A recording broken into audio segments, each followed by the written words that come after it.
Hi പ്രിയപ്പെട്ട പ്രേക്ഷകരെ, പ്രിയപ്പെട്ടവരെ. അപ്പോൾ എല്ലാവരും ഓക്കെയാണ് എന്ന് കരുതുകയാണ്. പോയ വർഷം നല്ലതാണെങ്കിലും മോശമാണെങ്കിലും ഒക്കെ വരുന്ന വർഷം അങ്ങനെ ഐശ്വര്യം നിറഞ്ഞ സങ്കടങ്ങളൊക്കെ മാറി സന്തോഷങ്ങൾ മാത്രം നിറഞ്ഞൊരു ഗംഭീര വർഷമാകട്ടെ എന്ന് നേരത്തെ ആശംസിക്കുന്നു.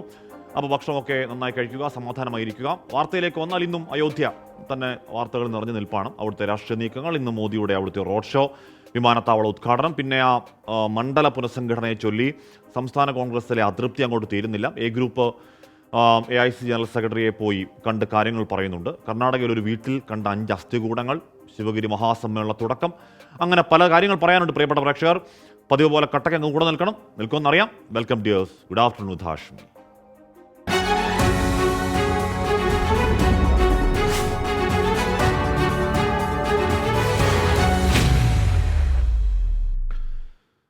അപ്പോൾ നമ്മുടെ വാർത്തായാത്രയുടെ തുടക്കം എന്താണെന്ന് പ്രേക്ഷകർക്ക് വളരെ വ്യക്തമായി അറിയാം.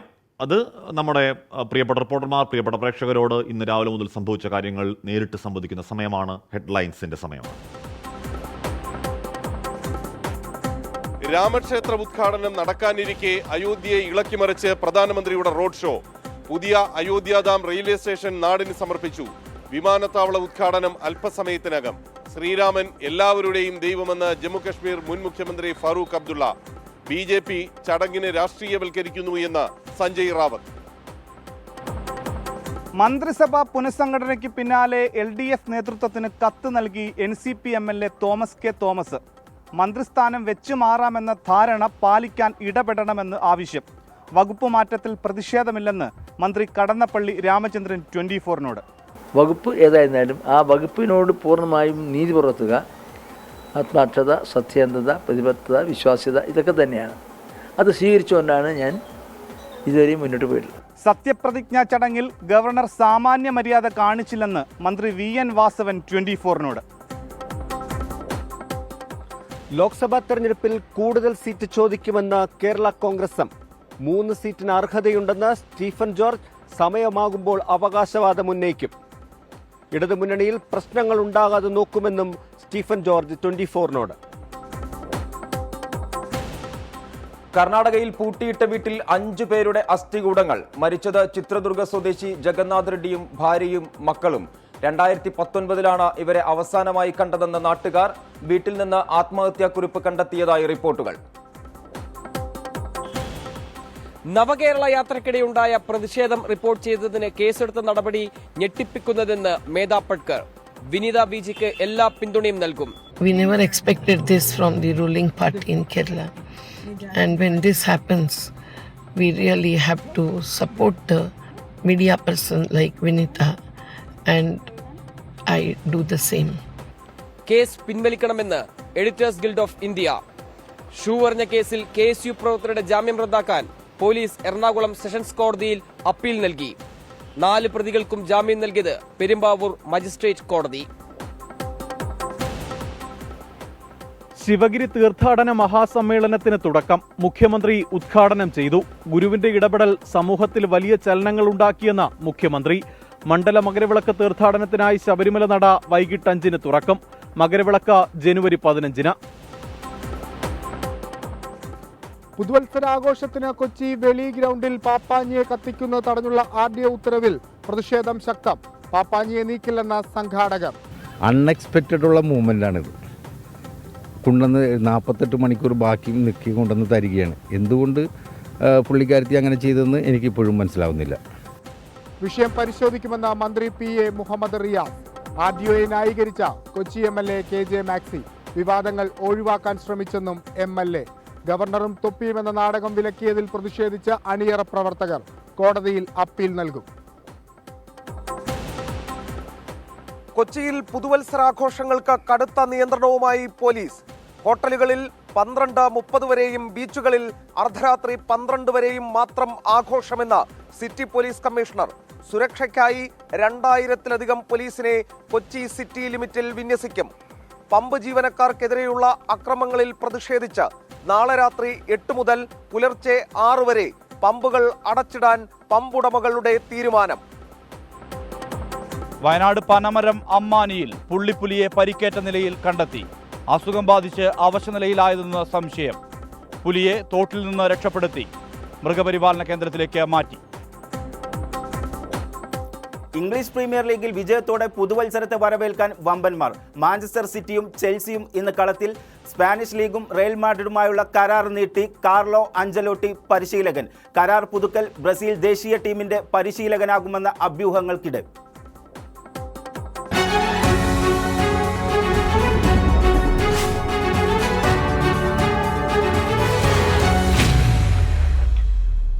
അപ്പോൾ പ്രിയപ്പെട്ടവരെ, അതൊക്കെയാണ് രാവിലെ മുതൽ സംഭവിച്ച വാർത്തകൾ, തലക്കെട്ടുകൾ. അതിന്റെ സംക്ഷിപ്ത ഇവിടെ നമ്മുടെ PR നന്ദനൻ, ജിജു ഡാനിയൽ, പ്രിയ, സൗമ്യ ഷിബു, റിൻസി മാനുവൽ, ആശാ ബെന്നി, വിപിൻ ബെന്നി, ലില്ലി ചോളിൽ അഞ്ജന, പിന്നെ കീർത്തി, വർഷിപ്പ്, രാമദാസ്, മാളവിക, ജോസ്ഫിൻ ജോസഫ്, ജാസ്മിൻ ജെവിനൊക്കെ നമ്മുടെ പ്രിയപ്പെട്ട റിപ്പോർട്ടർമാർ, ദിവ്യ, റോമി ഒക്കെ നമ്മുടെ പ്രിയപ്പെട്ട റിപ്പോർട്ടർമാർ ഒരിക്കൽ കൂടി ഗുഡ് ആഫ്റ്റർനൂൺ പറയുകയാണ്. എല്ലാ പ്രിയപ്പെട്ട പ്രേക്ഷകർക്കും ഒരിക്കൽ കൂടി ഗുഡ് ആഫ്റ്റർനൂൺ. അപ്പോൾ സ്ഥിരം കാണാത്ത ദേവി, അപ്പോൾ കുറേ ആളുകൾ ഇനി വരാൻ ബാക്കിയാണ്. അപ്പോൾ എല്ലാവരും കൂടി വരിക. അപ്പോൾ നമ്മൾ ആദ്യം നേരെ വാർത്തയിലേക്ക് പോകുന്നു. അയോധ്യയിലേക്ക് തന്നെയാണ്. കഴിഞ്ഞ 3-4 ദിവസമായി അയോധ്യ അങ്ങനെ രാഷ്ട്രീയ വാർത്തകളായി നിറഞ്ഞു നിൽക്കുകയാണ്. അയോധ്യയിൽ പ്രധാനമന്ത്രിയുടെ റോഡ് ഷോ.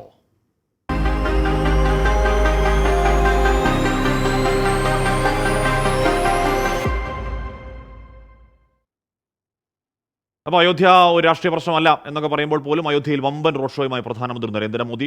രാമക്ഷേത്ര ഉദ്ഘാടനത്തിന് മുന്നോടിയായി വികസന പദ്ധതികൾ ഉദ്ഘാടനം ചെയ്തു. അടുത്ത മാസം 22-ലെ രാമക്ഷേത്ര പ്രതിഷ്ഠാ ചടങ്ങിന് കരട് രൂപരേഖയായി. ക്ഷേത്രം തുറക്കുന്നതും ആദ്യ ആരതി ഒഴിയുന്നതും പ്രധാനമന്ത്രി തന്നെയാകും. ഉത്തർപ്രദേശ് മുഖ്യമന്ത്രി യോഗി ആദിത്യനാഥും RSS മേധാവി മോഹൻ ഭാഗവതും ചടങ്ങിനെത്തും. അയോധ്യയിൽ രാമക്ഷേത്രം നിർമ്മിച്ചവരെ ജമ്മു കാശ്മീർ മുൻ മുഖ്യമന്ത്രിയും നാഷണൽ കോൺഫറൻസ് അധ്യക്ഷനുമായ ഫറൂഖ് അബ്ദുള്ള അഭിനന്ദിച്ചു. ശ്രീരാമൻ എല്ലാവരുടെയും ദൈവം എന്ന് ഫറൂഖ് അബ്ദുള്ള പറയുകയും ചെയ്തു. भगवान राम का मंदिर खुलने वाला है. मैं उन सबको जिन्होंने इसकी कोशिश की कि उनका मंदिर बने और वो तैयार हो गया है, उनको मुबारक देता हूँ. साथ साथ उनसे ये भी कहता हूँ, सबसे, भारत के निवासियों से भी, कि भगवान राम सिर्फ हिंदुओं का राम नहीं है, वो सब दुनिया के लोगों का, विश्व का राम है. उनकी पुस्तकों में लिखा हुआ है कि विश्व का राम है. उन्होंने भाईचारे की, मोहब्बत की, एक दूसरे के सहायता की बात की है.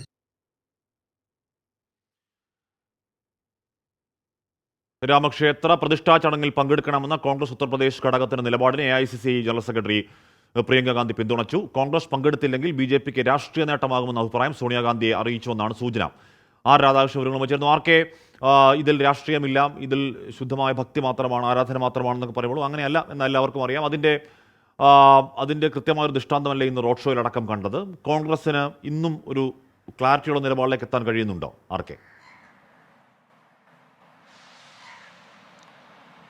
തീർച്ചയായിട്ടും ഹാഷ്മി പറഞ്ഞത് തന്നെയാണ് അതിൻ്റെ ഒരു വസ്തുത. കാരണം നമുക്ക് ഈ രാമക്ഷേത്രമോ അഥവാ അയോധ്യയുമായി ബന്ധപ്പെട്ടിട്ടുള്ള ചരിത്രം പരിശോധിക്കുമ്പോൾ അവിടെ നടന്നിട്ടുള്ള വികസന പദ്ധതികളോ അല്ലെങ്കിൽ ഈ രാമക്ഷേത്രവുമായി ബന്ധപ്പെട്ടിട്ടുള്ള ഏതെങ്കിലും പദ്ധതികളോ ഉദ്ഘാടനം ചെയ്യാൻ വേണ്ടിയിട്ടോ അതിന് തുടക്കം കുറിക്കാൻ വേണ്ടിയിട്ടോ ഇന്ത്യയുടെ പ്രധാനമന്ത്രിമാർ, അത് രാജീവ് ഗാന്ധി ആയിരുന്ന സമയത്തും ഒപ്പം അങ്ങനെയുള്ള സമയങ്ങളിലൊന്നും അവരാരും അങ്ങോട്ടേക്ക് പോകുന്ന ഒരു രീതി ഉണ്ടായിരുന്നില്ല. മറിച്ച് മറ്റ് ആളുകളെ ചുമതലപ്പെടുത്തുകയാണ് അവർ ചെയ്തിരുന്നത്. പക്ഷേ ഇന്ത്യയുടെ പ്രധാനമന്ത്രി നരേന്ദ്രമോദി ഇന്ന് നേരിട്ട് അയോധ്യയിലേക്ക് എത്തിയിരിക്കുന്നു. അതുകൊണ്ട് തന്നെ ഈ സാഹചര്യത്തിൽ, പ്രത്യേകിച്ച് ലോക്സഭാ തെരഞ്ഞെടുപ്പ് ഏതാനും മാസങ്ങൾക്ക് മാത്രം അകലെ നിൽക്കുമ്പോൾ ഇപ്പോഴത്തെ ഈ സാഹചര്യത്തിൽ നമുക്ക് കൃത്യമായിട്ട് അവിടെ രാഷ്ട്രീയം കാണാനായിട്ട് സാധിക്കുന്നുണ്ട്. ഇന്ന് അവിടെ ഉയർന്ന കൊടികളും തോരണങ്ങളും കാണുമ്പോൾ ഈ രാഷ്ട്രീയമാണ് അതിൽ മുഴച്ചു നിന്നത് എന്നതും വ്യക്തമാണ്. പ്രധാനപ്പെട്ട വികസന പദ്ധതികൾ, ഏതാണ്ട് 40ഓളം വികസന പദ്ധതികളാണ് ഉദ്ഘാടന രൂപത്തിൽ ഉണ്ടായത്. അതിൽ ഏറ്റവും പ്രധാനപ്പെട്ടത് റെയിൽവേ സ്റ്റേഷന്റെയും ഒപ്പം വിമാനത്താവളത്തിന്റെയും ഉദ്ഘാടന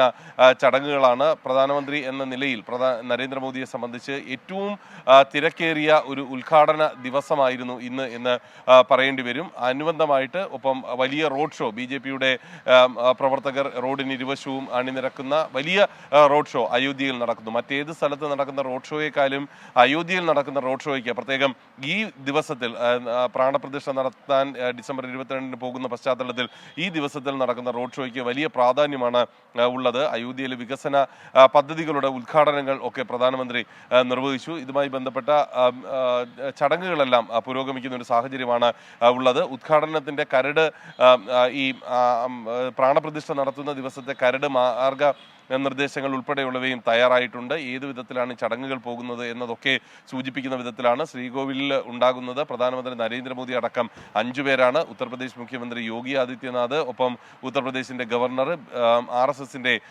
അധ്യക്ഷൻ അടക്കമുള്ള ക്ഷേത്രത്തിന്റെ മുഖ്യ പൂജാരി അടക്കമുള്ളവരായിരിക്കും മറ്റ് ആളുകളായിട്ട് ഈ ശ്രീകോവിൽ ഉണ്ടാവുക. പ്രധാനമന്ത്രി നരേന്ദ്രമോദി ആയിരിക്കും ആദ്യമായിട്ട് ഈ രാംലല്ലയുടെ കർട്ടൻ മാറ്റി അത് ഭക്തജനങ്ങൾക്ക് നൽകുന്നത്. ആദ്യ ആരതി അഥവാ ദീപാരാധന നടത്തുന്നതും പ്രധാനമന്ത്രി നരേന്ദ്രമോദി ആയിരിക്കും. ക്ഷേത്രത്തിലെ ഈ വിഗ്രഹത്തിന് നഗരപ്രദക്ഷിണവും അന്നത്തെ ദിവസം നിശ്ചയിച്ചിട്ടുണ്ട് എന്നതാണ് ഏറ്റവും ഈ തീരുമാനിച്ചിരിക്കുന്ന ആ ചടങ്ങുകളിൽ നമുക്ക് മനസ്സിലാക്കാനായിട്ട് സാധിക്കുന്ന. ഏതായാലും ഇനിയുള്ള ദിവസങ്ങളിൽ വലിയ രീതിയിലുള്ള പരിപാടികൾ, കൂടുതൽ പ്രധാനപ്പെട്ട വ്യക്തികൾ പങ്കെടുക്കുന്ന പരിപാടികൾ 22-ാം തീയതി വരെ അയോധ്യയിൽ നടക്കാൻ പോവുകയാണ്. അയോധ്യ നഗരം ഇതിനകം തന്നെ അലങ്കൃതമായി കഴിഞ്ഞു. BJP അവരുടെ രാഷ്ട്രീയ തീരുമാനത്തിന്റെ ഭാഗമായിട്ട് എല്ലായിടങ്ങളിലും BJPയുടെ പതാകകൾ ഒക്കെ സ്ഥാപിച്ചിരിക്കുന്ന ദൃശ്യങ്ങളും പ്രധാനമന്ത്രി നരേന്ദ്രമോദിയുടെ ചിത്രങ്ങളടക്കം അണിനിരത്തിയിരിക്കുന്ന കാഴ്ചകളും നമുക്ക് അയോധ്യയിൽ കാണാൻ പറ്റും.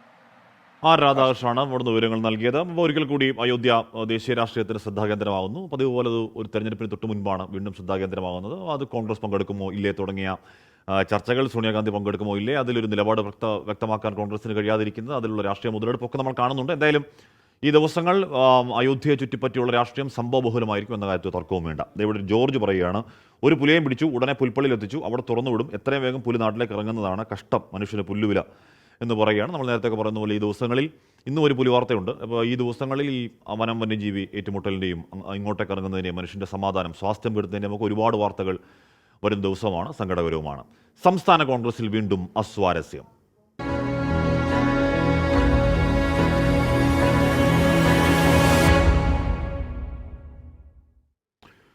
മണ്ഡല പുനഃസംഘടനയിൽ ഏകപക്ഷീയമായി തീരുമാനമെടുത്തുന്ന ആരോപണം വീണ്ടും ഉന്നയിക്കുന്നു എ ഗ്രൂപ്പ്. കേരളത്തിന്റെ ചുമതലയുള്ള AIC ജനറൽ സെക്രട്ടറി ദീപാദാസ് മുൻഷിയെ കണ്ടാണ് അതൃപ്തി അറിയിച്ചത്. KPC അധ്യക്ഷൻ K സുധാകരൻ നയിക്കുന്ന സംസ്ഥാന ജാഥ ജനുവരി 23-ന് ആരംഭിക്കും.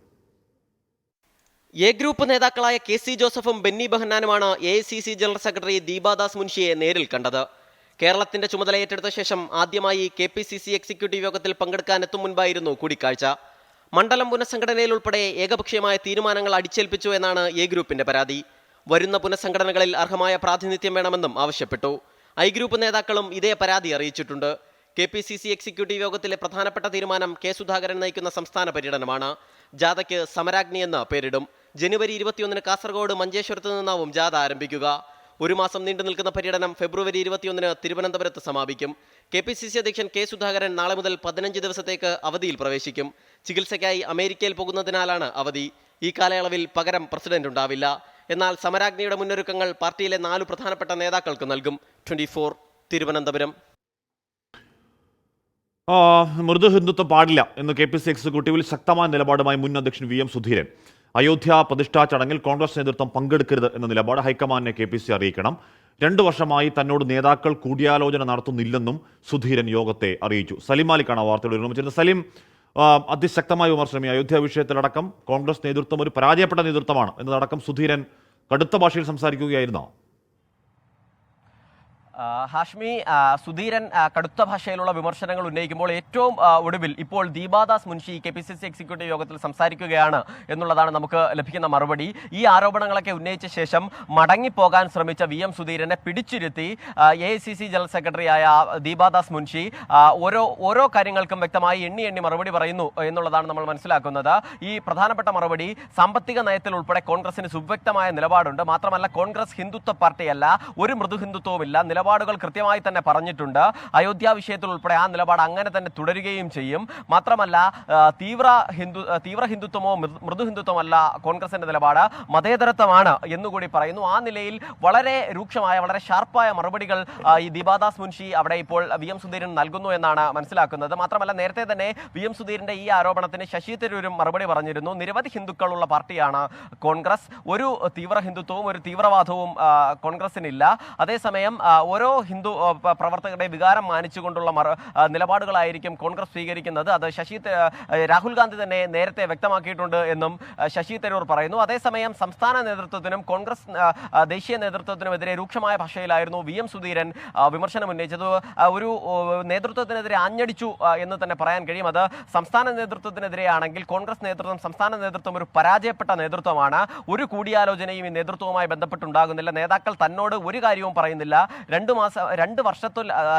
വർഷത്തിലധികമായി തന്നോട് ഒരു തരത്തിലുള്ള കൂടിയാലോചനകളും ഒരു കാര്യങ്ങളും പാർട്ടി പരിപാടികൾ പോലും അറിയിക്കുന്നില്ല എന്നൊരു ആക്ഷേപം VM സുധീരൻ ഉന്നയിക്കുന്നു. മാത്രമല്ല, മുൻപ് 2 ഗ്രൂപ്പ് ഉണ്ടായിരുന്ന കോൺഗ്രസിൽ ഇപ്പോൾ 5 ഗ്രൂപ്പായി എന്നുള്ളത് മാത്രമാണ് പുതിയ നേതൃത്വത്തിന്റെ നേട്ടം എന്നുകൂടിയുള്ള ഒരു കുറിക്കുകൊള്ളുന്ന ഒരു വിമർശനം VM സുധീരന്റെ ഭാഗത്തുനിന്ന് ഉണ്ടാവുന്നു. ദേശീയ നേതൃത്വത്തിനെതിരെയായാലും അയോധ്യ വിഷയത്തിൽ കോൺഗ്രസ് കൃത്യമായ നിലപാടെടുക്കണം. അത് കോൺഗ്രസിന്റെ മൃദുഹിന്ദുത്വ സമീപനം കോൺഗ്രസിന് ഗുണം ചെയ്യില്ല എന്ന് ഹൈക്കമാൻഡിനെ കേരളം KPCC ഔദ്യോഗികമായി തന്നെ അറിയിക്കണം എന്നുള്ളൊരു വിമർശനമായിരുന്നു ഉന്നയിച്ചത്. ആ നിലയിൽ ആരോപണങ്ങളും അതിന്റെ പ്രത്യാരോപണങ്ങളും ഒക്കെ തുടർന്ന് ഇങ്ങനെ പോവുകയാണ്. K. സുധാകരൻ ഈ സംസ്ഥാന നേതൃത്വത്തിനെതിരെ ഉന്നയിച്ച വിമർശനങ്ങൾക്കൊക്കെ മറുപടി പറയും എന്നുള്ളതുമാണ് മനസ്സിലാക്കാൻ കഴിയുന്നത്. ഇപ്പോഴും ഈ എക്സിക്യൂട്ടീവ് യോഗം പുരോഗമിക്കുകയാണ്. ഹാഷ്മി. ഓക്കെ, സലീം മാലിക്കാണ് വാർത്തയുടെ വിവരങ്ങൾ നൽകിയത്. VM സുധീരൻ ശക്തമായ ഭാഷയിൽ മറുപടി പറയുന്നത് മാത്രമല്ല, VM സുധീരനെ പിടിച്ചിരുത്തി മറുപടിയുമായി ദീപാദാസ് മുൻഷി എന്നിപ്പോൾ വാർത്ത വരുന്നുണ്ട്. എക്സിക്യൂട്ടീവ് യോഗത്തിൽ നിന്ന് മടങ്ങാൻ ശ്രമിച്ച സുധീരനെ പിടിച്ചിരുത്തി സുധീരനുള്ള മറുപടി ദീപാദാസ് മുൻഷി കൊടുക്കുന്നു. മതേതരത്വമാണ് കോൺഗ്രസിന്റെ നിലപാട് എന്ന് സുധീരനോട് പറയുന്നു. അപ്പോൾ സുധീരൻ പറയുകയാണ്, അയോധ്യ വിഷയത്തിൽ അങ്ങോട്ടേക്ക് പോകരുത് എന്നുള്ള നിലപാട് ഹൈക്കമാൻഡിനെ അറിയിക്കണമെന്ന് ശക്തമായ ഭാഷയിൽ VM സുധീരൻ ദീപാദാസ് മുൻഷിയെ അറിയിക്കുകയായിരുന്നു. ലോക്സഭാ തെരഞ്ഞെടുപ്പ് ഇതെല്ലാം ഒരു തെരഞ്ഞെടുപ്പും അതിൻ്റെ തുടർച്ചകളുമാണല്ലോ, അല്ലെങ്കിൽ അതിൻ്റെ മുന്നൊരുക്കങ്ങളൊക്കെ ആണല്ലോ. അപ്പോൾ ലോക്സഭാ തെരഞ്ഞെടുപ്പിൽ കേരളത്തിലേക്ക് വന്നാൽ ഉണ്ടാവാനിടയുള്ളത് സീറ്റ് ചർച്ചകളാണ്. ആർക്കൊക്കെ എത്ര സീറ്റ് എന്നുള്ള ചർച്ചകളാണ്. അപ്പോഴുണ്ടാകാവുന്ന സ്വാഭാവികമായ ഒരു സംഗതിയാണ് സീറ്റ് തർക്കം. അത് തുടങ്ങിയിട്ടുണ്ട്.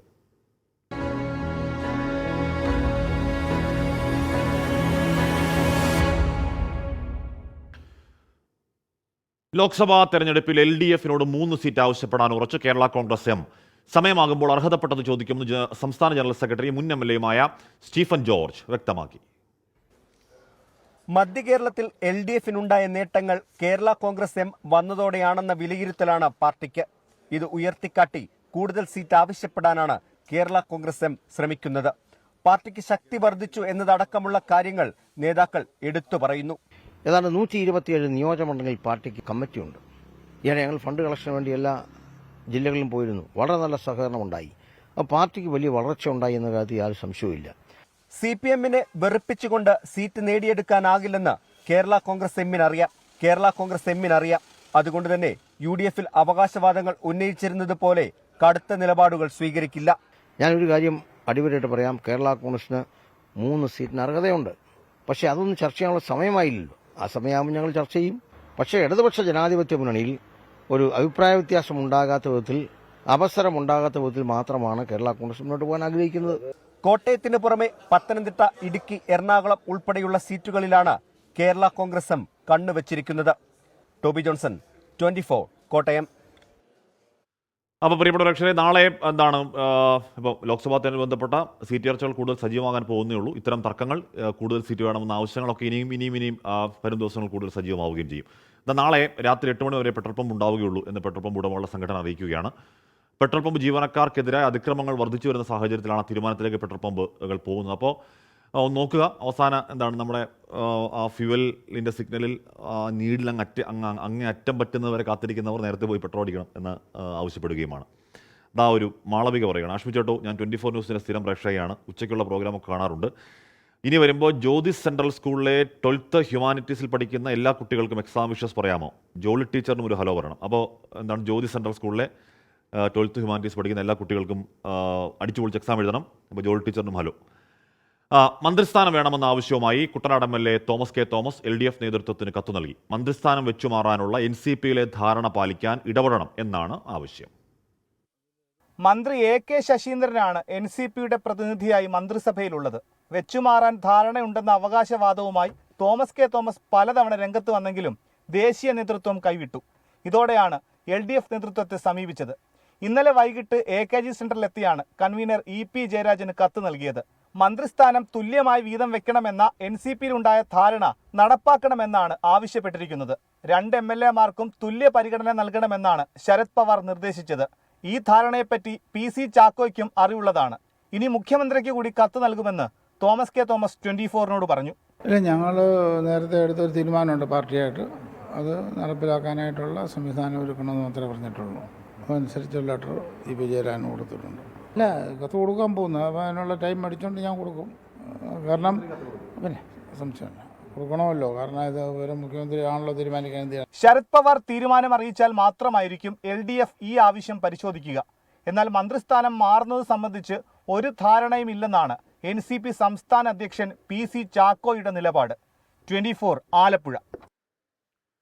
ജോസഫ് ചോദിക്കുകയാണ്, ആഷ്മി ബ്രോ, കേരളത്തിൽ ഫുള്ളാണ് പെട്രോൾ പമ്പ് അടച്ചിടുന്നത് എന്നാണ് തോന്നുന്നത്. അവരുടെ all Kerala petrol and diesel association ഫെഡറേഷനുള്ള അങ്ങനെ ഒരു ഓൾ കേരള ഫെഡറേഷൻ. അപ്പോൾ സ്വാഭാവികമായിട്ടും കേരളത്തിൽ മൊത്തം ആവുമല്ലോ. കേരളത്തിൽ മൊത്തം തന്നെയാണ്, അങ്ങനെയാണ്. അപ്പോൾ ഞാൻ നേരത്തെ പോയി പെട്രോൾ അടിക്കാൻ വേണ്ടി മുന്നറിയിപ്പ് എന്ന് പറയുന്നത്. അപ്പോൾ എന്തായാലും ഈ ഞാനടക്കമുള്ള സ്വഭാവം കേട്ടോ, അതിൻ്റെ എന്താണ് പെട്രോൾ ഡീസൽ തീരാൻ പോകുന്നതിൻ്റെ അവസാന ഘട്ടം വരെ വെച്ചുകൊണ്ട് നടക്കുക, ലാസ്റ്റ് പെട്രോൾ പമ്പില്ലെങ്കിൽ ആശങ്കപ്പെട്ട് ഓടുക എന്നൊക്കെയുള്ള കാര്യങ്ങളൊക്കെ ഉള്ള പ്രശ്നമാണ്. അപ്പോൾ ആ സ്വഭാവമുള്ളവർ നേരത്തെ പോയി പെട്രോൾ ഡീസലൊക്കെ അടിക്കണം. നവകേരള ബസ്സിന് നേരെ ഉണ്ടായ ഷൂവറിന് റിപ്പോർട്ട് ചെയ്ത 24 പ്രതിനിധി വിനിത വിജിക്കെതിരെ കേസെടുത്തതിനെ വിമർശിച്ച എഡിറ്റേഴ്സ് ഗിൽഡ് കേസ് പിൻവലിക്കണമെന്നാണ് ആവശ്യം. കേരള സർക്കാർ നരേന്ദ്രമോദിയുടെ പാത സ്വീകരിക്കരുത് എന്ന് സാമൂഹിക പ്രവർത്തക ഡോക്ടർ മേധ പട്കറും പറഞ്ഞു. മുഖ്യമന്ത്രിക്കെതിരായ ഷൂ എയർ കേസിൽ 24 റിപ്പോർട്ടർ വിനീതയ്ക്കെതിരെ ഗൂഢാലോചന കുറ്റം ചുമത്തിയതിൽ ദേശീയ തലത്തിലും പ്രതിഷേധം ശക്തമാവുകയാണ്. വിനീതയ്ക്കെതിരായ പോലീസ് നടപടി ആശങ്കയുണ്ടാക്കുന്നുവെന്ന് എഡിറ്റേഴ്സ് ഗിൽഡ് ഓഫ് ഇന്ത്യ വിമർശിച്ചു. പ്രതിഷേധം റിപ്പോർട്ട് ചെയ്യുകയെന്നത് മാധ്യമപ്രവർത്തകരുടെ കടമയാണ്, അത് കുറ്റകൃത്യമല്ലെന്ന് എഡിറ്റേഴ്സ് ഗിൽഡ് ഓർമ്മിപ്പിക്കുന്നു. മാധ്യമ സ്വാതന്ത്ര്യം ഉയർത്തിപ്പിടിക്കേണ്ടത് അനിവാര്യമാണെന്ന് എഡിറ്റേഴ്സ് ഗിൽഡ് പ്രസ്താവനയിൽ അറിയിച്ചു. സർക്കാർ നടപടിയെ രൂക്ഷമായി വിമർശിച്ച സാമൂഹ്യ പ്രവർത്തക മേധ പട്കർ വിനീതയ്ക്ക് എല്ലാ പിന്തുണയും പ്രഖ്യാപിച്ചു. പ്രതിപക്ഷത്തെയും പ്രതിഷേധത്തെയും ഇല്ലാതാക്കുന്നത് മോദിയുടെ പാതയെന്ന് സംസ്ഥാന സർക്കാരിനെ ഓർമ്മിപ്പിച്ചു. This kind of thing is expected from the central government that is today crushing the right to free expression in India. But we never expected this from the ruling party in Kerala. And when this happens, we really have to support the media person like Vinita, and I do the same. മുഖ്യമന്ത്രിയും മന്ത്രിമാരും സഞ്ചരിച്ച നവകേരള ബസ്സിന് നേരെ KSU പ്രവർത്തകർ ഷൂവറിനെത് report ചെയ്തതിന്റെ പേരിലാണ് വിനീത വിജിക്കെതിരെ ഗൂഢാലോചന കുറ്റം ചുമത്തി കേസിൽ 5ാം പ്രതിയാക്കിയത്. 24 ഡൽഹി. അപ്പോൾ എഡിറ്റേഴ്സ് ഗിൽഡ് പോലെയുള്ള വളരെ ക്രെഡിബിലിറ്റി ഉള്ള ഒരു സംഘടന, മേധ പട്കറെ പോലെയുള്ള തലമുതിർന്ന അല്ലെങ്കിൽ വലിയ തലയെടുപ്പുള്ള രാജ്യത്തിൻ്റെ ഇത്തരം വിഷയങ്ങളൊക്കെ സജീവമായി ഇടപെടുന്നവരുടെയൊക്കെ മുന്നിലേക്ക് ആ കേസ് പോവുകയാണ്. മേധ പട്കർ പറയുന്നത് ഇത്തരത്തിൽ നരേന്ദ്രമോദി സർക്കാരിൻ്റെ ആ പോക്കിലേക്ക് പിണറായി സർക്കാർ പോകരുത് എന്ന ഒരു ആവശ്യം മുന്നോട്ട് വയ്ക്കുകയാണ് മേധ പട്കർ. എന്തായാലും അങ്ങനെ പ്രതികരണങ്ങൾ ഓരോ ദിവസവും എന്നോണം വന്നുകൊണ്ടിരിക്കുകയുമാണ്. ഇർഷാദ് പറയുന്നു, അഷ്മി, രാമക്ഷേത്ര വിഷയത്തിൽ കോൺഗ്രസ് പങ്കെടുക്കരുതെന്നാണ് BJP ആഗ്രഹിക്കുന്നത്. പങ്കെടുക്കാതിരുന്നാൽ ഉത്തരേന്ത്യ മുഴുവൻ കോൺഗ്രസിനെതിരെ വർഗീയ പ്രചരണം നടത്തി നേട്ടമുണ്ടാക്കുകയാണ് BJP ലക്ഷ്യം എന്നൊക്കെ പറയുകയാണ്. അപ്പോൾ എന്ന് പറഞ്ഞാൽ എന്തായാലും ഉറപ്പായും അതൊരു പൊളിറ്റിക്കൽ ട്രാപ്പാണെന്ന് കോൺഗ്രസ് തിരിച്ചറിയുന്നുണ്ട്. അതുകൊണ്ടാണല്ലോ അവർക്ക് തീരുമാനമെടുക്കാനുള്ള ഇത്ര വലിയ അമാന്തം, ഇത്ര വലിയ സമയമെടുക്കുന്നത്. അപ്പോൾ അത് പാർട്ടിയാണ്, ആ പാർട്ടി ആലോചിച്ച് അവരുടെ തീരുമാനം എടുക്കട്ടെ. ശ്രീനാരായണ ഗുരുവിൻ്റെ ദർശനങ്ങൾ ഗസയിൽ പ്രചരിച്ചിരുന്നുവെങ്കിൽ അവിടെ ചോരപ്പുഴ ഒഴുകില്ലായിരുന്നു എന്ന് മുഖ്യമന്ത്രി പിണറായി വിജയൻ. ശിവഗിരി തീർത്ഥാടനം ഉദ്ഘാടനം ചെയ്യുകയായിരുന്നു മുഖ്യമന്ത്രി. ദൈവദശക ശ്ലോകം കേരളത്തിന്റെ ഔദ്യോഗിക ഗാനമായി അംഗീകരിക്കണമെന്ന് ശ്രീനാരായണ ധർമ്മസംഘം ട്രസ്റ്റ് പ്രസിഡന്റ് സ്വാമി സച്ചിദാനന്ദ നിർദ്ദേശിച്ചു. മാനവികതയുടെ വിസ്മയ പ്രതിഭാസമായിരുന്നു ശ്രീനാരായണ ഗുരു. ഗുരു സന്ദേശത്തിന്റെ പ്രസക്തി വർദ്ധിച്ചു വരുന്ന കാലമാണിത്. ഗുരു സന്ദേശത്തിന്റെ വെളിച്ചം ഗസയിൽ എത്തിയിരുന്നുവെങ്കിൽ അവിടെ ചോരപ്പുഴ ഒഴുകില്ലായിരുന്നുവെന്ന് മുഖ്യമന്ത്രി പിണറായി വിജയൻ. ഏതെങ്കിലും ഒരു പ്രത്യേക വിഭാഗത്തിനെതിരെയുള്ളതല്ല, മനുഷ്യത്വത്തിനെതിരെയുള്ളതാണ് ഈ ആക്രമണം എന്ന് പറയുന്നത്. യേശു ജനിച്ച മണ്ണിൽ സമാധാനം മുങ്ങിമരിക്കുന്നുവെന്നാണ് ഫ്രാൻസിസ് മാർപ്പാപ്പ കഴിഞ്ഞ ദിവസം പറഞ്ഞത്. ഗുരു സന്ദേശത്തിൻ്റെ തെളിച്ചം ആ മണ്ണിൽ, ആ മനസ്സുകളിൽ എത്തിയിരുന്നുവെങ്കിൽ അവിടെ ഈ വിധം ചോരപ്പുഴ ഒഴുകുമായിരുന്നില്ല. പിണറായി വിജയൻ സർക്കാർ അധികാരത്തിൽ വന്ന ശേഷം ശ്രീനാരായണ ഗുരുവിനെ കേരളത്തിന്റെ ഗുരുവായി കണ്ടുവെന്ന് ശ്രീനാരായണ ധർമ്മസംഘം ട്രസ്റ്റ് പ്രസിഡന്റ് സ്വാമി സച്ചിദാനന്ദ. തുടർന്ന് 2 ആവശ്യങ്ങൾ മുഖ്യമന്ത്രിയുടെ മുന്നിൽ വെച്ചു. പ്രധാനപ്പെട്ട ക്ഷേത്രങ്ങളിൽ ഇന്നും മേൽശാന്തിക്കാരെ തെരഞ്ഞെടുക്കുമ്പോൾ അപേക്ഷകർ ബ്രാഹ്മണരായിരിക്കണം എന്നുള്ള നിർദ്ദേശം അത് നമ്മുടെ രാജ്യത്തിന് ഭൂഷണമല്ല എന്ന് വിനീതമായി പറയുവാൻ ഞാൻ ഈ അവസരം വിനിയോഗിക്കുകയാണ്. ദൈവദശകം മുഴുവൻ വേണ്ട, ഒരു 3 ശ്ലോകമെങ്കിലും കേരളത്തിന്റെ ഗാനമായി അംഗീകരിക്കപ്പെടണമെന്ന് ലക്ഷക്കണക്കിന് ശ്രീനാരായണ ഭക്തന്മാരുടെ പേരിൽ ഞങ്ങൾ ആവശ്യപ്പെടുകയാണ്. തീർത്ഥാടനം മറ്റന്നാൾ സമാപിക്കും. നാളെ കേന്ദ്ര ധനമന്ത്രി നിർമ്മല സീതാരാമൻ മഹാസമ്മേളനം ഉദ്ഘാടനം ചെയ്യും. 24 തിരുവനന്തപുരം. ദേവിക വന്നല്ലോ പറയാണ്, പ്രേക്ഷക സംസ്ഥാന സമ്മേളനത്തിന് നിങ്ങൾ പോകുന്നുണ്ടോ കൂട്ടുകാരെ? എല്ലാവരും വരണേ. ആഷ്മി ബ്രോ ഡേറ്റ് ഒന്ന് പറഞ്ഞേക്കണേ. പുതുവത്സരത്തിൽ എല്ലാവരെയും പരിചയപ്പെടാൻ ആഗ്രഹമുണ്ടെന്ന് പറയുകയാണ്. അപ്പോൾ നമ്മൾ ഡേറ്റ് ആയിട്ടില്ല, ഡേറ്റ് ഉടൻ പ്രഖ്യാപിക്കും. അതിൻ്റെ കുറച്ച് ഒരുക്കങ്ങൾ നടന്നുകൊണ്ടിരിക്കുകയാണ്. അപ്പോൾ എല്ലാവരും വരണം, നമുക്കൊന്ന് അടിച്ചു പൊളിക്കണം. അക്കാര്യത്തിലൊരു തർക്കമില്ല. പാപ്പാഞ്ഞിയെ കത്തിക്കുന്നതിൽ വിവാദം.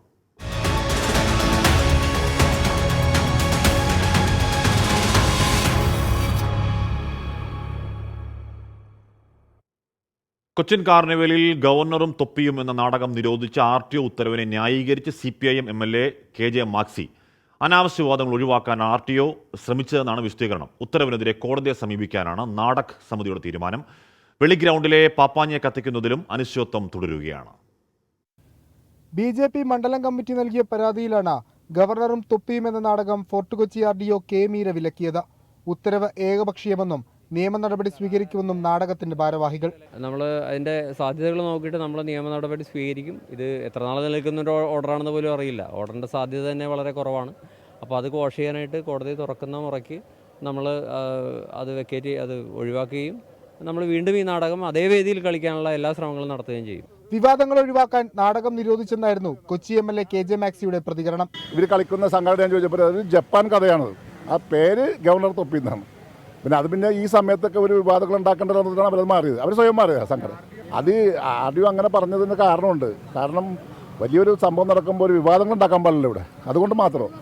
വെളി ഗ്രൗണ്ടിലെ പാപ്പാഞ്ഞിയെ നീക്കണമെന്ന ഉത്തരവിനെതിരെ ഭരണ പ്രതിപക്ഷ കൗൺസിലർമാരും രംഗത്തെത്തി. കൊച്ചിയുടെ പല സ്ഥലങ്ങളിലും ഇത്തരം പപ്പാഞ്ഞങ്ങൾ ചെറുതും വലുതുമായിട്ട് ഇവിടെ കത്തിക്കുന്നുണ്ട്. അപ്പോൾ അതെല്ലാം ഒരു പ്രാദേശികമായിട്ടുള്ള കാര്യങ്ങൾ മുടക്കാന്ന് വെച്ചാൽ ശരിയല്ല. എന്നുണ്ടെങ്കിൽ എല്ലാ സ്ഥലത്തും അതിൻ്റെ ആഘോഷങ്ങൾ നടക്കണം. അൺഎക്സ്പെക്റ്റഡുള്ള മൂവ്മെൻ്റാണിത്. കൊണ്ടുവന്ന് 48 മണിക്കൂർ ബാക്കിയും നിൽക്കി കൊണ്ടുവന്ന് തരികയാണ്. എന്തുകൊണ്ട് പുള്ളിക്കാരത്തി അങ്ങനെ ചെയ്തതെന്ന് എനിക്കിപ്പോഴും മനസ്സിലാവുന്നില്ല. സുരക്ഷാ പ്രശ്നങ്ങളുള്ളതിനാൽ വെളി ഗ്രൗണ്ടിലെ പാപ്പാഞ്ഞിയെ കത്തിക്കാനാവില്ലെന്നാണ് പോലീസ് റിപ്പോർട്ട്. വിവാദങ്ങൾക്കിടയിൽ പുതുവർഷ രാവിൽ പരേഡ് ഗ്രൗണ്ടിൽ കത്തിക്കാനുള്ള പാപ്പാഞ്ഞിയുടെ നിർമ്മാണം പൂർത്തിയായി. 24 കൊച്ചി. അപ്പോൾ ആഘോഷിക്കുമ്പോൾ പോലും ജാഗ്രതയോടെ സൂക്ഷ്മതയോടെ ആഘോഷിക്കണമെന്ന് പറഞ്ഞാൽ നമുക്കറിയാം കോവിഡിൻ്റെ പുതിയ വകഭേദത്തിൻ്റെ ഒക്കെ ഒരു കാലം കൂടിയാണ് ഇപ്പോൾ. അപ്പോൾ സൂക്ഷിച്ചും സമാധാനമൊക്കെ ശാന്തമായിട്ടൊക്കെ ആഘോഷിക്കുക. വലിയ നിയന്ത്രണങ്ങളൊക്കെ എന്തായാലും ഉണ്ട്. പുതുവത്സരാഘോഷങ്ങൾക്ക് സുരക്ഷയൊരുക്കാൻ കർശന നടപടികളുമായാണ് പോലീസ് ഉള്ളത്. ഫോർട്ട് കൊച്ചിയിൽ 1000-ലേറെ പോലീസുകാരെ നിയോഗിക്കുമെന്ന് Kochi city police commissioner A Akbar പറഞ്ഞു. നാളെ വൈകിട്ട് 3 മണി മുതൽ ഫോർട്ട് കൊച്ചിയിലേക്ക് ഗതാഗതം അനുവദിക്കില്ല. ലഹരി പരിശോധന വ്യാപകമാക്കുമെന്നും A അക്ബർ പറഞ്ഞു. മാനവീയം വീഥിയിൽ സുരക്ഷ ശക്തമാക്കുമെന്ന് Thiruvananthapuram city police commissioner CH നാഗരാജുവും അറിയിച്ചു. ബീച്ചുകളിലും ഹോട്ടലുകളിലും 12 മണിക്ക് ശേഷം ആഘോഷം അനുവദിക്കുന്നതല്ല. 13 DYSPമാർ, 25 ഇൻസ്പെക്ടർമാർ, 60 SIമാർ ഉൾപ്പെടെ 1000-ൽ പരം പോലീസുകാരെ ഫോർട്ട് കൊച്ചിയിലെ ന്യൂ ഇയർ ആഘോഷങ്ങൾക്ക് മാത്രമായിട്ട് വിനിയോഗിക്കുന്നുണ്ട്. അതുകൂടാതെ സിറ്റിയിലും മറ്റ് ഭാഗങ്ങളിലും ന്യൂ ഇയറുമായി ബന്ധപ്പെട്ട് പല ആഘോഷങ്ങളും നടക്കുന്നുണ്ട്. അപ്പോൾ ഏകദേശം 2000-ഓളം പോലീസുകാർ സിറ്റിയിൽ മാത്രം കൊച്ചി സിറ്റിയുടെ കീഴിൽ ഇതുമായി ബന്ധപ്പെട്ട് ഡ്യൂട്ടിക്കായിട്ട് നമ്മൾ വിനിയോഗിക്കുന്നുണ്ട്. 12 മണിക്ക് ഇനി നമുക്ക് ബീച്ച് ഭാഗത്തൊക്കെ എൻട്രി കൊടുക്കില്ല. അത് എല്ലാ വർഷം ചെയ്യുന്നതാണ്. ബാരിക്കേഡ് ചെയ്തിട്ട് ഓൺലി എക്സിറ്റ് മാത്രമേ നമ്മൾ അനുവദിക്കാറുണ്ട്. എൻട്രി ഇനി നമ്മൾ 12 മണി കഴിഞ്ഞിട്ട് ബീച്ചിലോട്ട് അനുവദിക്കില്ല, ഏത് ബീച്ചാണെങ്കിലും. പിന്നെ ഹോട്ടൽസിലെ DJ പാർട്ടീസ് ആണെങ്കിൽ 12:30 വരെ എല്ലാ കാര്യങ്ങളും അവർ തീർക്കണം എന്നുള്ള ഒരു നിർദ്ദേശം നമ്മൾ കൊടുത്തിട്ടുണ്ട്. അത് 12 ആണെങ്കിൽ ഒരു 12:40 ആവും. പക്ഷേ ആ സമയം വരെ എല്ലാ കാര്യങ്ങളും അവർ പുറത്തേക്ക് അയക്കണം. വിഷ്ണു സുരേഷാണ് വിവരങ്ങൾ ചേരുന്നത്. വിഷ്ണു, ഈ പറയുന്ന ഒരു ചെറിയ കോവിഡ് വ്യാപനത്തിൻ്റെ ഒക്കെ ചെറിയ പശ്ചാത്തലമുണ്ട്, ആശങ്കപ്പെടേണ്ടതില്ല എന്നൊക്കെ പറയുമ്പോൾ അതുകൊണ്ട് സൂക്ഷ്മതയോടും ജാഗ്രതയോടും കൂടി ആഘോഷങ്ങൾ പങ്കെടുക്കണം എന്നൊരു തർക്കവുമില്ല. അതിനപ്പുറം എന്തൊക്കെ സുരക്ഷാ ക്രമീകരണങ്ങൾ ഏതൊക്കെ മേഖലകളിൽ ഏതൊക്കെ രീതിയിൽ പോലീസ് ആലോചിക്കുന്നു? വിഷ്ണു. ഹാഷ്മി, പഴുതടച്ചുള്ള സുരക്ഷയാണ് പോലീസ് ഒരുക്കുന്നത്. കാരണം കഴിഞ്ഞ തവണ തലനാരിഴക്കാണ് ഈ പരേഡ് ഗ്രൗണ്ടിൽ വൻ ദുരന്തം ഒഴിവായത്. കൊച്ചിൻ കാർണിവൽ കാണാനെത്തിയ 250-ലധികം ആളുകൾക്ക് ദേഹാസ്വാസ്ഥ്യം അനുഭവപ്പെട്ടിരുന്നു. ആ ഒരു പശ്ചാത്തലം മുൻപിലുണ്ട്, കുസാറ്റ് ദുരന്തം മുൻപിലുണ്ട്. അതെല്ലാം പരിഗണിച്ചുകൊണ്ടാണ് ഇത്തവണ പഴുതടച്ചുള്ള സുരക്ഷ ഒരുക്കുന്നത്. അതിൽ പ്രധാനമായും പോലീസുകാരുടെ വിന്യാസം തന്നെയാണ്. വിഷ്ണു സുരേഷാണ് വാർത്തയുടെ വിവരങ്ങൾ നൽകിയെന്ന് പറഞ്ഞാൽ ഇപ്പോൾ വലിയ സുരക്ഷാ ക്രമീകരണങ്ങൾ ഒരുക്കിയിരിക്കുന്നു. അതിപ്പോൾ ഇവിടെ മാത്രമല്ല, തിരുവനന്തപുരത്ത്, കൊച്ചിയിൽ, പിന്നെ കോഴിക്കോട്, കേരളത്തിൻ്റെ വിവിധ ഭാഗങ്ങൾ പുതുവത്സരാഘോഷം നടക്കുന്ന ബീച്ചുകൾ ഒക്കെ കേന്ദ്രീകരിച്ചുകൊണ്ട് പോലീസിൻ്റെ കർശനമായ നിർദ്ദേശമുണ്ട്. മാനവവിധിയിൽ നമ്മൾ നിരന്തരം തമ്മിലടികൾ കാണുന്ന ഒരു സ്ഥലം കൂടിയാണ്. അപ്പോൾ ഇത്തവണ കൂട്ടയടി ഉണ്ടാവാതിരിക്കാനുള്ള പ്രത്യേക സുരക്ഷയൊക്കെ അവിടെയൊക്കെ ഉണ്ട്. വിഷ്ണു, കേൾക്കാവോ?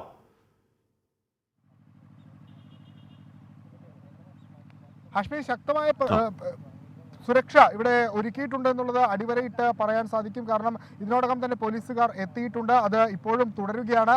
12 മണിക്ക് ശേഷം ഇങ്ങോട്ടേക്ക്, അതായത് ഉച്ചയ്ക്ക് 12 മണിക്ക് ശേഷം ഫോർട്ട് കൊച്ചി രജിസ്ട്രേഷൻ അല്ലാത്ത വാഹനങ്ങൾ കയറ്റിവിടത്തില്ല എന്ന കൃത്യമായ നിർദ്ദേശം നൽകി. ആളുകൾ കൃത്യമായി ജാഗ്രത പാലിക്കണം. ഈ 12 മണിക്ക് പാപ്പാഞ്ഞിയെ കത്തിച്ച ശേഷം ഒറ്റയടിക്ക് ഈ പരേഡ് ഗ്രൗണ്ടിൽ നിന്ന് ആളുകളെ പുറത്തേക്ക് വിടില്ല. അത് വലിയ അപകടത്തിന് വഴിവെക്കും. അതുകൊണ്ട് കൃത്യമായ മാർഗരേഖകൾ നൽകിയിട്ടുണ്ട്. ആ വഴികളിലൂടെ മാത്രമേ ആളുകളെ പുറത്തേക്ക് വിടൂ. 4 മണിവരെ ആളുകളെ പുറത്തേക്ക് വിടാനുള്ള നടപടികൾ ആണ് നിലവിൽ ആലോചിച്ചുള്ളത്. അപകടം ഒഴിവാക്കുക എന്നുള്ളതാണ്. നിലവിൽ എങ്ങനെയാണ് സുരക്ഷാ സംവിധാനങ്ങളൊക്കെ? തൃപ്തികരമാണോ? സുരക്ഷാ സംവിധാനം നമ്മൾ ആദ്യത്തെ ഒരു മീറ്റിങ്ങിൽ നമ്മൾ ഫോർട്ട് കൊച്ചി RDO അടക്കം കളക്ടർ അടക്കം കൂടിയ മീറ്റിങ്ങിൽ എടുത്ത തീരുമാനങ്ങൾ ഇവിടെ പോലീസിൻ്റെ ഇതിൽ അത് എല്ലാം പ്രാവർത്തികമായിക്കൊണ്ടിരിക്കുന്നു. പോലീസ് നല്ല രീതിയിൽ തന്നെ സുരക്ഷ ഒരുക്കുന്നുണ്ട്. ഏതായാലും ഫോർട്ട് കൊച്ചി പരേഡ് ഗ്രൗണ്ട് 4 സെക്ടറായി തിരിച്ചുകൊണ്ട് തന്നെ വരുന്ന ആളുകൾക്ക് സുരക്ഷിതമായി ഈ പപ്പയെ കത്തിക്കുന്ന കാണാനും അതോടൊപ്പം തന്നെ മടങ്ങിപ്പോകാനുള്ള സുരക്ഷ തന്നെ ഇവിടെ ഒരുക്കിക്കൊണ്ടിരിക്കുന്നത്. ഹാഷ്മി, വിവാദങ്ങളൊക്കെ ഒരു വശത്ത് നടക്കുന്നുണ്ട്. എനിക്ക് പിന്നിൽ കാണുന്ന ഈ ദൃശ്യത്തിൽ കാണുന്ന ക്രിസ്മസ് പാപ്പായാണ് ഇവിടെ കത്തിക്കുന്നത്. അതിന്റെ ഒരുക്കങ്ങളെല്ലാം പൂർത്തിയാക്കിയിട്ടുണ്ട്. അല്പസമയത്തിനകം തന്നെ അത് ഉയർത്തും. അത് നിർമ്മിച്ച ആള് നമുക്കൊപ്പം ഉണ്ട്. കഴിഞ്ഞ ഒരാഴ്ചയോളം സമയമെടുത്താണ് നിർമ്മിച്ചത്. നിലവിൽ അതിന്റെ പണിയെല്ലാം പൂർത്തിയാക്കിയിട്ടുണ്ടല്ലോ? നമ്മൾ കഴിഞ്ഞ വെള്ളിയാഴ്ചയാണ് പണി തുടങ്ങിയത്. ഇപ്പം പൊന്നാരമംഗലം വർക്ക്ഷോപ്പിലിട്ട് വർക്ക് ചെയ്ത് 26-ാം തീയതി ഞാനിത് ജങ്കാറ് വഴി ഇവിടെ പരേഡ് ഗ്രൗണ്ടിൽ കൊണ്ടുവന്ന് 27-ാം തീയതി സെറ്റ് ചെയ്ത് ഇന്നലെ ഇതിൻ്റെ ചാക്കും തുണിയും അതെല്ലാം സെറ്റ് ചെയ്ത് ഇന്നൊരു 3 മണിയാകുമ്പോൾ ഇത് നേരെ ഇറക്ഷൻ ചെയ്ത് അത് കഴിഞ്ഞിട്ട് പൊക്കി വെച്ചിട്ട് ഇതിനകത്ത് വൈക്കോലും കഴിഞ്ഞ കൊല്ലം പടക്കം കയറ്റിയായിരുന്നു. കമ്മിറ്റിക്കാർ പറയുകയാണെങ്കിൽ അതിനകത്ത് ഓലപ്പടക്കം കയറ്റിക്കൊടുത്ത് ഇതിന് നാളെ ഒരു കാലത്ത് 10 മണിയാകുമ്പോൾ ഇത് കമ്മിറ്റിക്കാർക്ക് ഞാൻ കൈമാറും. എന്തൊക്കെ വസ്തുക്കളാണ് പ്രധാനം? അത് നമുക്ക് ഒരു 1600 കിലോ ഇരുമ്പ് കയറിയിട്ടുണ്ട് മൊത്തം. പിന്നെ ഒരു 200 ചാക്ക്, പിന്നെ 7 ഷർട്ടിനൊരു 7 ബണ്ടൽ തുണി, പാൻറ്റിനൊരു 4 ബണ്ടൽ തുണി, പിന്നെ കുറച്ച് പൂവ് അങ്ങനെയുള്ള ഇത്, പിന്നെ മുഖം ഉണ്ടാക്കിയേക്കണ ചകിരിയും പശയും വെച്ചിട്ടാണ്. കഴിഞ്ഞ പ്രാവശ്യം ഒരു പ്രശ്നം ഉണ്ടായത് കാരണം ഈ പ്രാവശ്യം അതെല്ലാം തരണം ചെയ്ത് വേറൊരു രീതിയിൽ ഞങ്ങൾ ഇത് റെഡിയാക്കി. അപ്പോൾ വളരെ ഹാപ്പിയായി വളരെ ഭംഗിയ കാര്യങ്ങൾ നടക്കട്ടെ. അപ്പോൾ കർശനമായ സുരക്ഷാ ക്രമീകരണങ്ങൾ നാടിൻ്റെ ഫലഭാഗത്തും ഒരുക്കിയിട്ടുണ്ട്. അപ്പോൾ സുരക്ഷ നിങ്ങളുടെ സുരക്ഷയ്ക്ക് വേണ്ടിയാണെന്ന് തിരിച്ചറിഞ്ഞുകൊണ്ട് സുരക്ഷയ്ക്ക് നിൽക്കുന്നവരെ ശത്രുക്കളായെന്ന് കാണാതെ ശാന്തവും സമാധാനവുമായ ആഘോഷങ്ങൾ നടക്കട്ടെ. ആഘോഷങ്ങൾ എന്തായാലും നടക്കണം. അതില്ലാതെ ആഘോഷങ്ങൾ ഒഴിവാക്കിയൊരു ജീവിതമില്ല. പക്ഷേ നമ്മൾ എടുക്കേണ്ട ജാഗ്രതയും എടുക്കേണ്ട സൂക്ഷ്മതയും ഒക്കെ കൃത്യമായി എടുക്കുക. ഇപ്പോൾ വരുന്നൊരു വാർത്ത, ഗതാഗത വകുപ്പിലെ കൂട്ട സ്ഥലമാറ്റം മരവിപ്പിക്കുന്നു മന്ത്രി KB ഗണേഷ് കുമാർ എന്നുള്ളതാണ്. 57 പേരുടെ സ്ഥലമാറ്റമാണ് മരവിപ്പിച്ചത്. ഗണേഷ് കുമാർ മന്ത്രിയാകുന്നതിന് തൊട്ട് മുൻപ് നടപ്പിലാക്കിയ സ്ഥലമാറ്റമാണ് മരവിപ്പിച്ചത്. ഗണേഷ് കുമാർ സത്യപ്രതിജ്ഞ ചെയ്യുന്നതിന് അരമണിക്കൂർ മുൻപാണ് ഈ ഒരു 57 പേരുടെ കൂട്ട സ്ഥലമാറ്റ ഉത്തരവ് പുറത്തിറക്കിയത്. അപ്പോൾ എന്താണ് ആ ഉത്തരവിൻ്റെ കാര്യം? അപ്പോൾ എന്തായാലും ഗണേഷ് കുമാർ രണ്ടും കൽപ്പിച്ചാണ് എന്ന് തോന്നുന്നു. ആ വാർത്തയുടെ വിശദാംശങ്ങൾ നമുക്ക് അല്പസമയത്തിനും എടുക്കാം എന്നും കരുതുകയാണ്. ഓക്കെ, പുതുവത്സരാഘോഷം നടക്കാനിരിക്കെ സംസ്ഥാനം നാളെ പെട്രോൾ പമ്പുകളിൽ രാത്രി 8 മണി വരെ മാത്രം. പെട്രോൾ പമ്പ് ജീവനക്കാർക്ക് നേരെയുള്ള അതിക്രമങ്ങൾ വർദ്ധിക്കുന്ന സാഹചര്യത്തിലാണ് പെട്രോളിയം ഡീലേഴ്സ് അസോസിയേഷന്റെ തീരുമാനം. നിഖിൽ പ്രമേഷ് വിവരങ്ങളുമായി ചേർന്നു. നിഖിൽ, അങ്ങനെ ഒരു സംസ്ഥാന വ്യാപകമായി ഒരു തീരുമാനമെടുക്കത്തക്ക രീതിയിലുള്ള അക്രമ സംഭവങ്ങളുണ്ട് എന്ന് പറയുകയാണോ സംഘടന? തീർച്ചയായിട്ടും അശ്മി, ഞാനിപ്പോൾ ഉള്ള പാലക്കാട് നഗരത്തിൽ തന്നെയുള്ള ഈ പമ്പിലടക്കം നടന്നിട്ടുണ്ട് അതിക്രമങ്ങൾ. രാത്രിയിൽ ഒരു 8 മണിയൊക്കെ കഴിഞ്ഞാൽ വരുന്ന ആളുകളൊക്കെ പലതരത്തിലാണ് ഇവിടുത്തെ ജീവനക്കാരോടും മറ്റും പെരുമാറുക. അതുകൊണ്ട് തന്നെ പലതരത്തിലുള്ള ബുദ്ധിമുട്ടുകൾ അവർ നേരിടുന്നുണ്ട്. ഈ പശ്ചാത്തലത്തിലാണ് നാളെ, അതായത് പുതുവത്സര തലേന്ന് രാത്രി 8 മണി മുതൽ പുലർച്ചെ 6 മണി വരെ ഈ പെട്രോൾ പമ്പുകൾ അടച്ചിടാൻ all Kerala federation of petroleum dealers തീരുമാനിച്ചിട്ടുള്ളത്. ഞാനിപ്പോൾ ഉള്ള പമ്പിലെ മാനേജർ നമ്മളോടൊപ്പം ഉണ്ട്. അപ്പോൾ നാളെ 8 മണി മുതൽ 6 മണി വരെ ഇല്ല. അതെ, നാളെ വൈകുന്നേരം 8 മണി തൊട്ടിട്ട് പിറ്റേ ദിവസം 1-ാം തീയതി രാവിലെ 6 മണി വരെ ക്ലോസ് ചെയ്യാനാണ് തീരുമാനിച്ചിരിക്കുന്നത്. എന്തെന്ന് വെച്ച് കഴിഞ്ഞാൽ, ഒന്ന് സുരക്ഷയുടെ ഭാഗമായിട്ടും പിന്നെ പല പ്രശ്നങ്ങളും ഉന്നയിച്ചിട്ടുണ്ട്. അതെല്ലാം വേണ്ടിയിട്ടാണ് ഇത് ചെയ്യുന്നത്. ഇവിടെ തന്നെ അതിക്രമം ഉണ്ടായിട്ടുണ്ടല്ലേ? ഉണ്ടായിട്ടുണ്ട്. അവർ ബോട്ടിൽ വേണം എന്നെല്ലാം പറഞ്ഞിട്ട് ഉണ്ടായിട്ടുണ്ട്. നമ്മൾ സ്റ്റാഫിനോട് മോശമായിട്ട് പെരുമാറിയിട്ടുമുണ്ട്. ഈ സാഹചര്യത്തിലാണ് അങ്ങനെ ഒരു തീരുമാനം. എല്ലാവരും ഇതിനോട് ഐക്യപ്പെടുന്നുണ്ടല്ലേ ആ ഒരു തീരുമാനത്തോട്? അതെ, എല്ലാവരും ഐക്യപ്പെടുന്നുണ്ട്. അശ്മി, ഇവരുടെ തീരുമാനം എന്ന് പറയുന്നത് ഇതിപ്പോൾ ഒരു സൂചനാ പ്രതിഷേധം എന്നുള്ള നിലയ്ക്കാണ് നാളെ ഇപ്പോൾ ഇത് സംഘടിപ്പിച്ചിട്ടുള്ളത്. അതായത് നാളെ രാത്രി 8 മണി മുതൽ, നാളെ ഇപ്പോൾ നമുക്കറിയാം പുതുവത്സര ആഘോഷങ്ങൾക്കൊക്കെ വേണ്ടി ഒരുപാടധികം ആളുകൾ നിരത്തിലിറങ്ങുന്ന സമയമാണ്. ആ സമയത്ത് തന്നെ ഇത് പ്രഖ്യാപിക്കുന്നതിലൂടെ കൃത്യമായിട്ടുള്ള തങ്ങളുടെ പ്രതിഷേധം അറിയിക്കുക എന്നുള്ളതാണ് അവരുടെ ലക്ഷ്യം. അതുകൊണ്ട് തന്നെ നാളെ രാത്രി 8 മണി മുതൽ മറ്റന്നാൾ രാവിലെ 6 മണി വരെ ഈ പമ്പുകളിൽ നിന്ന് പെട്രോൾ അടിക്കാൻ പറ്റില്ല. ഇതുകൂടാതെ അവർ ചില ആവശ്യങ്ങൾ മുന്നോട്ട് വെച്ചിട്ടുണ്ട്. ആ ആവശ്യങ്ങൾ അംഗീകരിക്കപ്പെടുന്ന ഒരു സാഹചര്യം ഉണ്ടായില്ലെങ്കിൽ ഈ പ്രതിഷേധം തുടർച്ചയായി രാത്രികളിൽ പമ്പ് അടച്ചിടുന്ന നിലയിലേക്ക് മാറ്റും എന്നാണ് പറയുന്നത്. ആ തരത്തിലേക്ക് ഈ പ്രതിഷേധത്തെ മാറ്റാനാണ് ഇപ്പോൾ നിലവിലത്തെ തീരുമാനം. നമുക്ക് വേണമെങ്കിൽ ഇവിടെയുള്ള ആളുകളുടെ ഒരു പ്രതികരണം കൂടി ചോദിക്കാം. ഇതിനോട് എങ്ങനെയാണ്, അതായത് നാളെ ഇപ്പോൾ പമ്പ് ഉണ്ടാവില്ല എന്ന് പറയുമ്പോൾ എങ്ങനെയാണ് അവരിതിനോട് റിയാക്ട് ചെയ്യുന്നത് നമുക്ക് ഒന്ന് ചോദിച്ചു നോക്കാം. ചേട്ടാ, അപ്പോൾ നാളെ പുതുവത്സരത്തോടനുബന്ധിച്ച് നാളെ രാത്രി 8 മണി മുതൽ പമ്പ് ഉണ്ടാവില്ല രാവിലെ വരെ. അപ്പോൾ പെട്രോൾ അടിക്കുന്ന ആളുകളൊക്കെ നിങ്ങൾക്ക് എന്താ തോന്നുന്നത്? നമ്മൾ ഫുൾ ടാങ്ക് അടിച്ചു വെച്ചിട്ടുണ്ട്. ഇപ്പോൾ തന്നെ നിങ്ങൾ മുൻകൂട്ടി ഫുൾ ടാങ്ക് അടിച്ചു വെച്ചു. അല്ല, ഇവർക്ക് നേരെയുള്ള അതിക്രമങ്ങളൊക്കെ കൂടുന്നോണ്ടാണ് അങ്ങനെ ചെയ്യുന്നത്. അപ്പോൾ അതിനോട് എന്താണ്? നല്ല കാര്യമാണ് അങ്ങനെ അടച്ചിടുന്നത്. ചേച്ചിമാരെ, ഇപ്പം രാത്രി നാളെ 8 മണിക്ക് ശേഷം ഇല്ല, ഇവിടെ ഒരുപാട് ഈ പമ്പുകളിലൊക്കെ അതിക്രമമൊക്കെ നടക്കുന്നതുകൊണ്ടാണ് അങ്ങനെ ഒരു തീരുമാനം എടുത്തതെന്നാണ് പറയുന്നത്. നിങ്ങൾക്ക് എന്താണ് അതിനോട് തോന്നുന്നത്? അല്ല, അടച്ചിടുന്നത് തന്നെ നല്ലത്. എന്താ വെച്ചാൽ ഒന്നാമത് ന്യൂ ഇയർ ആണ്. ന്യൂറായിട്ട് പല ഇത് അപ്പോൾ ഈ അക്രമ സംഭവങ്ങൾ വ്യാപിക്കുന്നു എന്നുള്ളതാണ് അവരുടെ പരാതി. അതുകൊണ്ടാണ് സംസ്ഥാന വ്യാപകമായ ആ തീരുമാനത്തിലേക്ക് പോകുന്നത്. അവരുടെ പ്രശ്നങ്ങൾക്ക് പരിഹാരം ഉണ്ടാവുന്നു, അല്ലെങ്കിൽ ഇനി അങ്ങോട്ടും രാത്രികളിൽ പമ്പടച്ചിടുക എന്നൊരു കടുത്ത നടപടികളിലേക്ക് അവർ പോകാൻ ആലോചിക്കുകയും ചെയ്യുന്നു. അവരുടെ പ്രശ്നങ്ങൾ പരിഹരിക്കപ്പെടട്ടെ. ദിനേശ് ഹരിപ്പാട് പറഞ്ഞു, ഹാഷ്മി, ആഘോഷങ്ങൾക്ക് എന്തിനു വിലക്ക്? പിള്ളേരടിച്ച് പൊളിക്കട്ടെ, നാളത്തെ ദിവസം ആര് കാണുമെന്ന് അറിയില്ലല്ലോ, സോ ഉള്ള ജീവിതം അടിച്ച് പൊളിക്കുക, അഡ്വാൻസ് ഹാപ്പി ന്യൂ ഇയർ എന്ന് പറയുന്നത്. ചേട്ടാ, ആഘോഷങ്ങൾ വിലക്കൊന്നും വേണ്ട, പക്ഷേ നമ്മൾ ആഘോഷിക്കാനൊക്കെ ഇറങ്ങുമ്പോൾ ഒന്ന് ജാഗ്രതയോടെയും സൂക്ഷ്മതയോടെയും ഇറങ്ങണ്ടേ, അത് അങ്ങനെ വേണം. നമ്മൾ നേരത്തെ പറഞ്ഞ വാർത്ത KB ഗണേഷ് കുമാറിന് അതിനു മുമ്പ് വരുന്നുണ്ട്. അയോധ്യ ഉദ്ഘാടനത്തിൽ സുപ്രഭാതം പത്രത്തിൽ വരുന്നത് സമസ്തയുടെ നിലപാടല്ല എന്ന് ജിഫ്രി മുത്തുക്കോയ തങ്ങൾ പറയുന്നുണ്ട്. അപ്പോൾ നേരത്തെ കോൺഗ്രസിനോട് കടുത്ത ഭാഷയിൽ പള്ളി പൊളിച്ചെടുത്ത് നിങ്ങൾ കാലുകുത്തോ എന്നൊക്കെ പറഞ്ഞിട്ടൊരു മുഖപ്രസംഗം വന്നിരുന്നു. കടുത്ത ഭാഷയിൽ വന്നതാണ്. അപ്പോൾ അത് ആ പത്രത്തിൽ വരുന്നതൊക്കെ സമസ്തയുടെ നേരിട്ടുള്ള നിലപാടല്ല എന്ന് ജിഫ്രി മുത്തുക്കോയ തങ്ങൾ പറയുന്നതിലൂടെ സമസ്തയുടെ മുഖപ്രസംഗത്തെ തന്നെ തള്ളി പറയുകയാണോ പരോക്ഷമായി എന്ന കാര്യം നമുക്ക് റിപ്പോർട്ടിനോട് ചോദിക്കുകയും ചെയ്യാം. ഓക്കെ, KB ഗണേഷ് കുമാറിൻ്റെ സത്യപ്രതിജ്ഞയ്ക്ക് മുൻപ് ഗതാഗത വകുപ്പിൽ നടത്തിയ കൂട്ടസ്ഥലമാറ്റം ആരോപിച്ചു. ആന്റണി രാജു രാജിവെച്ച് KB ഗണേഷ് കുമാർ മന്ത്രിയായി സത്യപ്രതിജ്ഞയ്ക്ക് തൊട്ട് മുൻപാണ് ട്രാൻസ്പോർട്ട് കമ്മീഷണർ S ശ്രീജിത്ത് സ്ഥലമാറ്റ ഉത്തരവ് പുറത്തിറക്കിയത്. മന്ത്രിയുടെ സത്യപ്രതിജ്ഞയ്ക്ക് പിന്നാലെ ഉത്തരവ് മരവിപ്പിക്കുകയുമായിരുന്നു. അഖിൽ ഷാ അൻസാർ വിവരങ്ങൾ. അഖിൽ, രാജിവെക്കുന്നതിൻ്റെയും സത്യപ്രതിജ്ഞയ്ക്കും തൊട്ട് മുൻപുള്ള കുറച്ച് സമയത്തിൽ 57 പേരെ കൂട്ടസ്ഥലമാറ്റം എന്ന് പറയുന്നതിൽ ഒരു അസാധാരണത്വമുണ്ട്. എന്താണ്? ഹഷ്മി, ഈ പുതിയ മന്ത്രിമാര് വരുന്നതിന് മുമ്പ്, അതായത് തൊട്ട് മുമ്പാണ് ഇത്തരത്തിൽ 57 പേർക്ക് ഈ ഗതാഗത വകുപ്പിൽ ഒരു സ്ഥലം മാറ്റം ഉണ്ടായി. ഇതിനൊപ്പം ഒരു 18 RTOമാർക്ക് സ്ഥാനക്കയറ്റവും ഉണ്ടായിരുന്നു. അതിൽ ഈ 57 പേർക്ക് വന്ന സ്ഥലം മാറ്റം, അതാണ് ഇപ്പോൾ മന്ത്രി KB ഗണേഷ് കുമാർ മരവിപ്പിച്ചിരിക്കുന്നത്. അതായത് ഈ മന്ത്രി സത്യപ്രതിജ്ഞയിൽ അരമണിക്കൂർ മുമ്പാണ് ഇത്തരത്തിലൊരു ഉത്തരവ് പുറപ്പെടുവിച്ചത്. അതിനുശേഷം ഈ മന്ത്രി ഈ സ്ഥാനം ഏറ്റെടുത്ത് അതിന് പിന്നാലെ തന്നെ മന്ത്രി ഇക്കാര്യത്തിൽ ഇടപെടുന്നു. ഈ 57 പേരുടെ സ്ഥലം മാറ്റവും ഇപ്പോൾ മരവിപ്പിച്ചിരിക്കുന്നുള്ളൊരു വാർത്തയാണ് ഇപ്പോൾ പുറത്തു വരുന്നത്. അതിൽ ഈ നേരത്തെ തന്നെ ഈ ഗതാഗത വകുപ്പുമായി ബന്ധപ്പെട്ട് ചില സ്ഥലമാറ്റങ്ങൾ, കൂട്ടസ്ഥലമാറ്റങ്ങളിൽ ചില വിവാദങ്ങൾ ഉണ്ടായിട്ടുണ്ട്. ആ വിവാദങ്ങൾക്ക് പിന്നാലെ ഈ തരത്തിൽ മരവിപ്പിക്കുന്ന ഒരു നടപടി നേരത്തെ ആന്റണി രാജുവിന്റെ കാലത്തും ഉണ്ടായിരുന്നു. അതിന് പിന്നാലെയാണ് ഇപ്പോൾ ഈ 57 പേരുടെ സ്ഥലം മാറ്റം മന്ത്രി KB ഗണേഷ് കുമാർ മരവിപ്പിച്ചിരിക്കുന്നത്. അല്ല, എന്തുകൊണ്ടാണ് ആ സമയത്ത് എന്ന് പറഞ്ഞാൽ അതൊരു ട്രാൻസിഷൻ പീരീഡ് ആണ്. ആ സമയത്ത് 57 പേരുടെ കൂട്ടസ്ഥലമാറ്റത്തിന്റെ പശ്ചാത്തലം എന്താണ് അഖിൽ? ഹഷ്മി, നിലവിൽ ഈ ഉത്തരവ് പിൻവലിച്ചിട്ടില്ല. അത് മരവിപ്പിക്കാനുള്ള ഒരു നിർദ്ദേശമാണ് മന്ത്രി നൽകിയിരുന്നത്. നേരത്തെ ആന്റണി രാജു മന്ത്രിയായിരുന്നപ്പോൾ ഈ മോട്ടോർ വാഹന വകുപ്പിൽ സ്ഥലം മാറ്റവുമായി ബന്ധപ്പെട്ട് ചില വിവാദങ്ങൾ ഉണ്ടായിരുന്നു. ഈ വിചിത്രമായ മാനദണ്ഡങ്ങളോടെ അസിസ്റ്റന്റ് മോട്ടോർ വെഹിക്കിൾ ഇൻസ്പെക്ടർമാരുടെ സ്ഥലം മാറ്റ ഉത്തരവ് പുറത്തിറക്കിയിരുന്നു. അതിന്റെ ഘട്ടത്തിൽ ഇത് ചോദ്യം ചെയ്ത ചില ഉദ്യോഗസ്ഥർ അഡ്മിനിസ്ട്രേറ്റീവ് ട്രിബ്യൂണൽ ഉൾപ്പെടെ സമീപിച്ചിരുന്നു. ഇതോടെയാണ് അന്ന് ആ ഉത്തരവ് മരവിപ്പിക്കുന്നത്. പിന്നാലെ ഇറക്കിയ സ്ഥലമാറ്റ ഉത്തരവിൽ നിന്ന് ഉദ്യോഗസ്ഥർ ഒഴിയുകയായിരുന്നു എന്നുള്ള ചില പ്രശ്നങ്ങളും ചില പ്രതിഷേധങ്ങളും ഒക്കെ ആ സമയത്തുണ്ടായിരുന്നു. അതേ പോലുള്ള ഒരു സ്ഥലമാറ്റമാണ് ഇപ്പോഴും ഉണ്ടായിരിക്കുന്നത്. അതിൽ 57 പേരുടെ കൂട്ട സ്ഥലമാറ്റം, അതിലും ചില പ്രശ്നങ്ങൾ ഉണ്ടെന്ന് മനസ്സിലാക്കിയതിന് പിന്നാലെയാണ് മന്ത്രിയുടെ ഒരു ഇടപെടൽ ഉണ്ടായിരിക്കുന്നത്. ഓക്കെ, അഖിൽ ഷാ അൻസാറാണ് ആ വാർത്തയുടെ വിവരങ്ങൾ നൽകിയത്. 57 പേർക്കാണ് മന്ത്രി ആന്റണി രാജു രാജിവെച്ചതിന് തൊട്ട് പിന്നാലെ കൂട്ടസ്ഥലമാറ്റം ഉണ്ടായത്. പുതിയ മന്ത്രി ആ സ്ഥലം മാറ്റത്തെ മരവിപ്പിക്കുകയും ചെയ്തു. മരവിപ്പിക്കലാണ്, അത് റദ്ദാക്കലല്ല. കുറച്ചുകൂടി വ്യക്തത വരട്ടെ. ദേവിക പറയുന്നു, ജനകീയ കോടതി പൊളിക്കും. ഹാഷ്മി ബ്രോ, പത്മജ വേണുഗോപാലാണ് നാളെ ജനകീയ കോടതിയിലെ അതിഥി. നല്ല ഗംഭീരമായ ഒരു എപ്പിസോഡാണ് എന്നാണ് എൻ്റെ സ്വയം വിലയിരുത്തൽ. പ്രിയപ്പെട്ട പ്രേക്ഷകർ ഉറപ്പായും കാണുകയും വേണം. വേറെ പ്രേക്ഷകൻ പറയുന്നു, CPI ഉദ്യോഗാർത്ഥികൾ നവകേരള സദസ്സിൽ കൊടുത്ത നിവേദനങ്ങൾ പോയത് ലൈഫ് മിഷനിലും ലേബർ ഓഫീസിലും സൈനിക ക്ഷേമ ഓഫീസിലും ജോലിക്കായി അഭ്യർത്ഥിച്ചവർക്ക് ഇനി വീടും പെൻഷനും ഒക്കെ കിട്ടാൻ ഭാഗ്യമുണ്ടാകുമോ എന്ന് ചോദിക്കുകയാണ്. ഓക്കെ, അപ്പോൾ കണ്ണൂർ സർവകലാശാല VC നിയമനം റദ്ദാക്കിയതിനെതിരായ പുനഃപരിശോധനാ ഹർജി സമർപ്പിച്ച സംസ്ഥാനം. ഉത്തരവിലെ നിരീക്ഷണങ്ങൾ വസ്തുതാപരമല്ലെന്ന ഹർജിയിൽ പറയുന്നു. ഡോക്ടർ ഗോപിനാഥ് രവീന്ദ്രന്റെ നിയമനം റദ്ദാക്കിയ നടപടി പുനഃപരിശോധിക്കണമെന്നാണ് ആവശ്യം. രാധാകൃഷ്ണൻ മാച്ചിരുന്നു.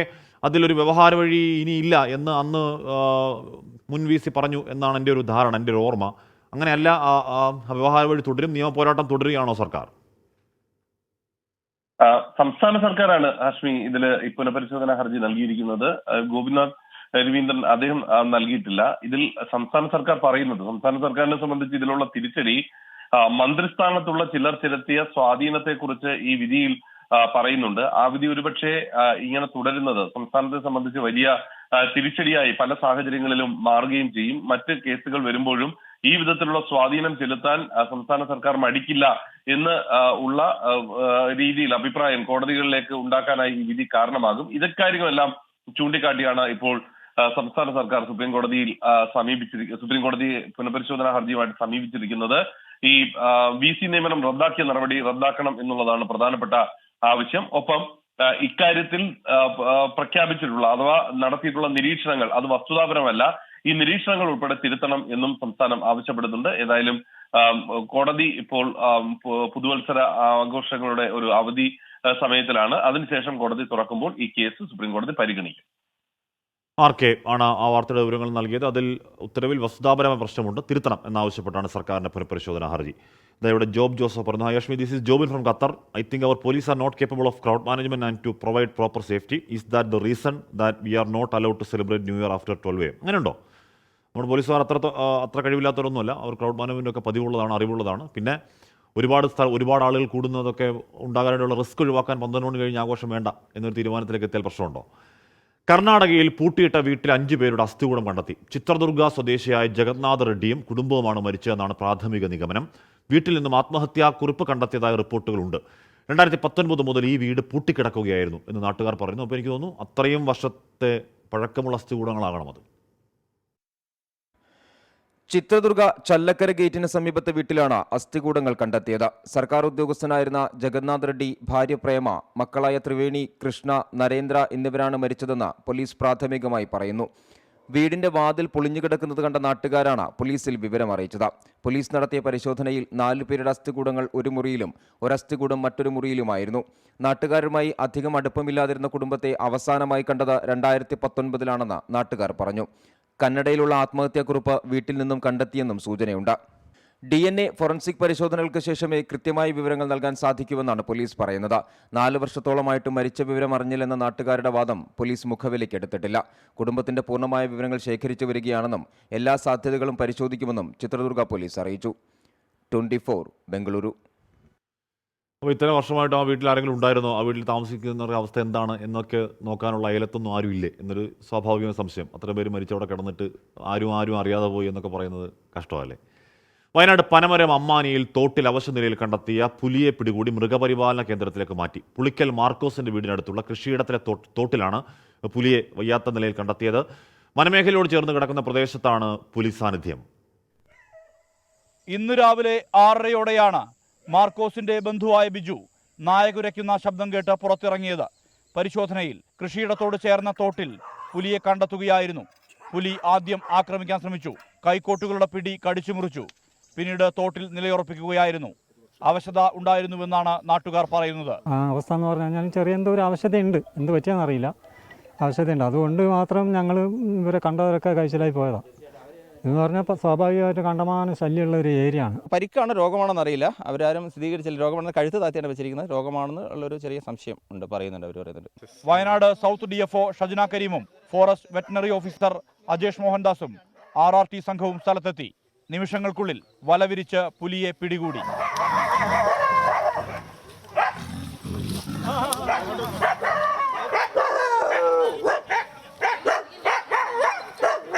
നാലിനും 5-നും ഇടയിൽ പ്രായമുള്ള ആൺപുലിയെയാണ് പിടികൂടിയിരിക്കുന്നത്. പുലിയെ ആദ്യം പുൽപ്പള്ളി ഫോറസ്റ്റ് സ്റ്റേഷനിലേക്കും പിന്നീട് കുപ്പാടി മൃഗപരിപാലന കേന്ദ്രത്തിലേക്കും മാറ്റി. പരിചരണത്തിന് ശേഷം തുടർ നടപടികൾ തീരുമാനിക്കും. 24 വയനാട്. ഇപ്പോൾ വരുന്നൊരു വാർത്ത, മുഖ്യമന്ത്രിക്ക് ബോംബ് ഭീഷണി എന്നുള്ളതാണ്. ADMന്റെ ഓഫീസിലാണ് കത്ത് കിട്ടിയത്. പഴയ കമ്മ്യൂണിസ്റ്റുകളാണ് കത്തയക്കുന്നതെന്നാണ് പരാമർശം. കുഴിബോംബ് വയ്ക്കുമെന്നാണ് കത്തിൽ പറയുന്നത്. ശ്യാം, ഈ കത്തിന്റെ ആധികാരികത പരിശോധിക്കുന്നുണ്ടോ? തൃക്കാക്കര പോലീസ് കേസെടുത്തോ വിഷയത്തിൽ? അശ്വി, തൃക്കാക്കര പോലീസ് കേസെടുത്തിട്ടുണ്ട്. ഇന്നലെ ADM ഓഫീസിലാണ് ഈ കത്ത് ലഭിക്കുന്നത്. തുടർന്ന് ADM ഓഫീസിൽ നിന്ന് ഇന്ന് ഈ കത്ത് തൃക്കാക്കര സ്റ്റേഷനിലേക്ക് കൈമാറുകയായിരുന്നു. കത്ത് പരിശോധിച്ചപ്പോഴാണ് അതിൽ മുഖ്യമന്ത്രി പങ്കെടുക്കുന്ന ചടങ്ങിൽ ഉൾപ്പെടെ ബോംബ് വെക്കുമെന്ന പരാമർശമുള്ളത്. കുഴിബോംബ് വെക്കുമെന്നൊക്കെ പരാമർശങ്ങൾ അതിൽ എഴുതി വെച്ചിട്ടുണ്ട്. പഴയ കമ്മ്യൂണിസ്റ്റുകളാണ് കത്തയക്കുന്നതെന്നും ഭരണത്തെ നശിപ്പിച്ചു എന്നുമൊക്കെയുള്ള പരാമർശങ്ങൾ ആ കത്തിലുണ്ട്. അതേ തുടർന്നാണ് പോലീസ് ഇപ്പോൾ ഇത് എവിടെ നിന്ന് അയച്ച കത്താണ് എന്ന് പരിശോധിക്കുന്നുണ്ട്. പക്ഷേ അതിൽ സീൽ ഉൾപ്പെടെ വ്യക്തമല്ല. ഏതായാലും അന്വേഷണം പോലീസ് ആരംഭിച്ചിട്ടുണ്ട്. FIR രജിസ്റ്റർ ചെയ്യുകയും ചെയ്തിട്ടുണ്ട്. അടുത്ത ദിവസം മുഖ്യമന്ത്രിയുടെ നേതൃത്വത്തിൽ മാറ്റിവെച്ച നവകേരള സദസ്സിന്റെ യോഗം തൃക്കാക്കരയിൽ നടക്കാനിരിക്കുകയാണ്. ഈ സാഹചര്യത്തിൽ സുരക്ഷ ഉൾപ്പെടെ വർദ്ധിപ്പിക്കാനും തീരുമാനിച്ചിട്ടുണ്ട്. അതിനിടയിലാണ് ഈ കത്ത് ലഭിച്ചിരിക്കുന്നത്. ഏതായാലും ഗൗരവമായ അന്വേഷണം തന്നെ പോലീസ് ആരംഭിച്ചിട്ടുണ്ട്. ഹാഷ്മി, അല്ല, ഇത് പഴയ കമ്മ്യൂണിസ്റ്റുകൾ എന്നൊക്കെ പറയുമ്പോൾ എന്താണ് സംശയിക്കേണ്ടത് ശ്യാം? ഇത് കത്ത് ആധികാരിക വെറുതെ ഇപ്പോൾ തലയ്ക്ക് സുഖമില്ലാത്ത പലരും പല പരിപാടിയും ചെയ്യുന്നുണ്ട്. അപ്പോൾ അതിൻ്റെ കൂട്ടത്തിലൊന്നുള്ളതാണോ അതോ അതിലപ്പുറം ഗൗരവത്തിൽ കാണേണ്ടതാണ് എന്ന് പറയുന്നുണ്ടോ പോലീസ്? ഹാഷ്മി, പോലീസ് ഇപ്പോൾ പറയുന്നത് ഹാഷ്മി പറഞ്ഞ പോലെ തന്നെ അത് വലിയ ഗൗരവത്തിൽ എടുക്കുന്നില്ല. പക്ഷേ മുഖ്യമന്ത്രിയുടെ സുരക്ഷയുമായി ബന്ധപ്പെട്ടുള്ള വിഷയമായതിനാൽ സ്വാഭാവികമായും കൂടുതൽ ക്രമീകരണങ്ങൾ ഏർപ്പെടുത്തേണ്ടി വരും. അത് ആരയച്ചതാണെന്നുള്ള വ്യക്തമല്ലാത്തതിന് അതേ ഗൗരവത്തിൽ, ഒരു ബോംബ് ഭീഷണി എന്നുള്ള ഗൗരവത്തിൽ തന്നെയാണ് സുരക്ഷാ ഏജൻസികൾ ഈ കത്തിനെ എടുക്കുന്നത്. അതുകൊണ്ട് തന്നെ കൂടുതൽ സുരക്ഷ ഉൾപ്പെടെ ഇനിയുള്ള ചടങ്ങുകളിൽ, അതായത് എറണാകുളം ജില്ലയിൽ 4 സ്ഥലങ്ങളിൽ നടക്കുന്ന ആ ചടങ്ങുകളിലും കൂടുതൽ സുരക്ഷ ഏർപ്പെടുത്താൻ തീരുമാനിച്ചിട്ടുണ്ട്. കത്തിന്റെ ഉറവിടം സംബന്ധിച്ച് അന്വേഷണം ആരംഭിച്ചു കഴിഞ്ഞിട്ടുണ്ട്. FIR രജിസ്റ്റർ ചെയ്തതും ഗൗരവകരമായ അന്വേഷണം നടത്തുന്നു എന്നുള്ളത് കൊണ്ട് തന്നെയാണ്. ഏതായാലും കത്ത് വന്ന സാഹചര്യം പോലീസ് പരിശോധിച്ചുകൊണ്ടിരിക്കുകയാണ്. ഈ ഒരു മാവോയിസ്റ്റ് കൊലപാതകത്തിന്റെ പശ്ചാത്തലമൊക്കെ ഉണ്ടായിരുന്നു. അപ്പോൾ അത് പോലീസ് സ്ഥിരീകരിക്കുന്നുണ്ടായിരുന്നു അത്തരത്തിൽ ഒരു മാവോയിസ്റ്റ് കൊല ഉണ്ടായി എന്നുള്ള കാര്യം. അപ്പോൾ അതിന്റെ പ്രതികാരം തീർക്കുമെന്നൊക്കെ അവർ പോസ്റ്റർ ഒട്ടിക്കുന്നുണ്ടായിരുന്നു. അപ്പോൾ അതിനുള്ള കരുത്ത് ഉള്ളവരല്ല അവരെങ്കിലും. അതുമായുള്ള ബന്ധം സംശയിക്കുന്നുണ്ടോ പോലീസ് ഇതിലൊക്കെ, പഴയ കമ്മ്യൂണിസ്റ്റുകൾ എന്നൊക്കെ പറയുമ്പോൾ ശ്യാം? പോലീസ് പുറത്തുവിടുന്നില്ല. കാരണം മുഖ്യമന്ത്രിക്കെതിരായിട്ട് വന്ന ഒരു ഭീഷണി കത്താണ്. അതുകൊണ്ട് തന്നെ വളരെ ഗൗരവത്തോടെ സംസ്ഥാനത്തെ ഉന്നത ഉദ്യോഗസ്ഥരടക്കം ഇതുമായി ബന്ധപ്പെട്ട് വിവരങ്ങൾ ശേഖരിച്ചിട്ടുണ്ട്. അതുമായി ബന്ധപ്പെട്ടുള്ള അന്വേഷണങ്ങൾ നടക്കുന്നുണ്ട്. ഏതായാലും FIR രജിസ്റ്റർ ചെയ്യുകയും നിലവിൽ അന്വേഷണവുമായി മുന്നോട്ട് പോവുകയും ചെയ്യുകയാണ് പോലീസ് ഉള്ളത്. കത്തിന്റെ ഉറവിടം, അത് സീലിൽ ഉൾപ്പെടെ എവിടെ നിന്ന് അയച്ചു എന്നുള്ളത് വ്യക്തമല്ല. ADM ഓഫീസിലാണ് കത്ത് വന്നത്. അതുകൊണ്ട് തന്നെ ADM ആ കത്ത് പോലീസിന് കൈമാറുകയായിരുന്നു. തുടർന്നാണ് പോലീസ് ഇതിൽ അന്വേഷണം ആരംഭിച്ചിരിക്കുന്നത്. അടുത്ത ദിവസം മുഖ്യമന്ത്രി ജില്ലയിലേക്ക് എത്താൻ സാധ്യതയുള്ളതിനാൽ കത്ത് ആരയച്ചു എന്നുള്ളത് കണ്ടെത്തുക എന്നുള്ള അപ്പുറത്തേക്ക് അദ്ദേഹത്തിന്റെ സുരക്ഷ കൂടി കർശനമാക്കുക എന്നുള്ളതാണ് സുരക്ഷാ ഏജൻസികളുടെ ഏറ്റവും പ്രധാനപ്പെട്ട ഒരു ചുമതലയായി മാറിയിരിക്കുന്നത്. അതുകൊണ്ട് തന്നെ വളരെ ഗൗരവത്തോടു കൂടി തന്നെയാണ് ഈ കത്തിനെ പോലീസ് കാണുന്നത്. ആദ്യഘട്ടത്തിൽ പോലീസ് ഇതൊരു തമാശ കത്തായിട്ടാണ് കരുതിയിരുന്നത്. പക്ഷേ തൊട്ടടുത്ത ദിവസം മുഖ്യമന്ത്രി എത്തുന്ന ഒരു സാഹചര്യം കൂടി പരിഗണിച്ചപ്പോൾ കൂടുതൽ സുരക്ഷാ ക്രമീകരണങ്ങൾ ഏർപ്പെടുത്തുന്നതിനെ കുറിച്ച് പോലീസ് ആലോചിച്ചു വരികയാണ്. കാശ്മീർ, ഈ കത്ത് ഏത് സോഴ്സിൽ നിന്ന് വന്നതാണ് എന്നതിൽ പോലീസിന്റെ ഒരു സാധാരണ പരിശോധന രീതി എങ്ങനെയാണ്? അത് എത്ര സമയം കൊണ്ട് മനസ്സിലാക്കാൻ കഴിയുന്ന ഒന്നാണ് ശ്യാം? സാധാരണഗതിയിൽ പോസ്റ്റൽ രീതിയിൽ വരുന്ന ഒരു കത്താണെങ്കിൽ അത് എവിടെ നിന്ന് അയച്ചു എന്ന് കണ്ടെത്തുന്നത് എളുപ്പമാണ്. പക്ഷേ ഈ കത്തിൽ പോലീസ് പറയുന്ന ഒരു കാര്യം ADM ഓഫീസിൽ വന്നതാണ്. അവിടെ നിരവധി ദിവസം കത്തുകൾ വരുന്നതാണ്. അതിൽ വന്ന ഒരു കത്ത് പരിശോധിച്ചപ്പോഴാണ് ഈ വിവരമുള്ളത്. പക്ഷേ ഇതിൽ സീൽ, അത് എവിടെ നിന്ന് അയച്ചു എന്നുള്ളതിനെ കുറിച്ച് കൂടുതൽ വിവരങ്ങൾ അതിൽ ലഭ്യമാകുന്നില്ല എന്നുള്ളതാണ് പറയുന്നത്. പക്ഷേ അത് പോസ്റ്റൽ ഡിപ്പാർട്ട്മെന്റ് വഴി കണ്ടെത്താനുള്ള ശ്രമങ്ങളും പോലീസ് നടത്തിക്കൊണ്ടിരിക്കുകയാണ്. ഏതായാലും ഗൗരവമായി തന്നെ പോലീസ് ഈ വിഷയം കൈകാര്യം ചെയ്യുന്നു എന്നുള്ളത് തന്നെയാണ് അവർ നൽകുന്ന സൂചന. അതുമായി ബന്ധപ്പെട്ടുള്ള അന്വേഷണം ആരംഭിക്കുകയും ചെയ്തിട്ടുണ്ട്. ഏതായാലും നിലവിൽ ആ കത്ത് ഉള്ളത് തൃക്കാക്കരയിൽ അസിസ്റ്റന്റ് കമ്മീഷണർ ഓഫീസിലാണ്. കേസ് അന്വേഷണം നടക്കുന്നത് തൃക്കാക്കര CIയുടെ നേതൃത്വത്തിലുമാണ്. കാശ്മീർ, എറണാകുളം ADM ഓഫീസിലാണ് ഒരു കത്ത് വന്നത്. കത്തിൽ പഴയ കമ്മ്യൂണിസ്റ്റുകൾ എന്നാണ് പരാമർശം.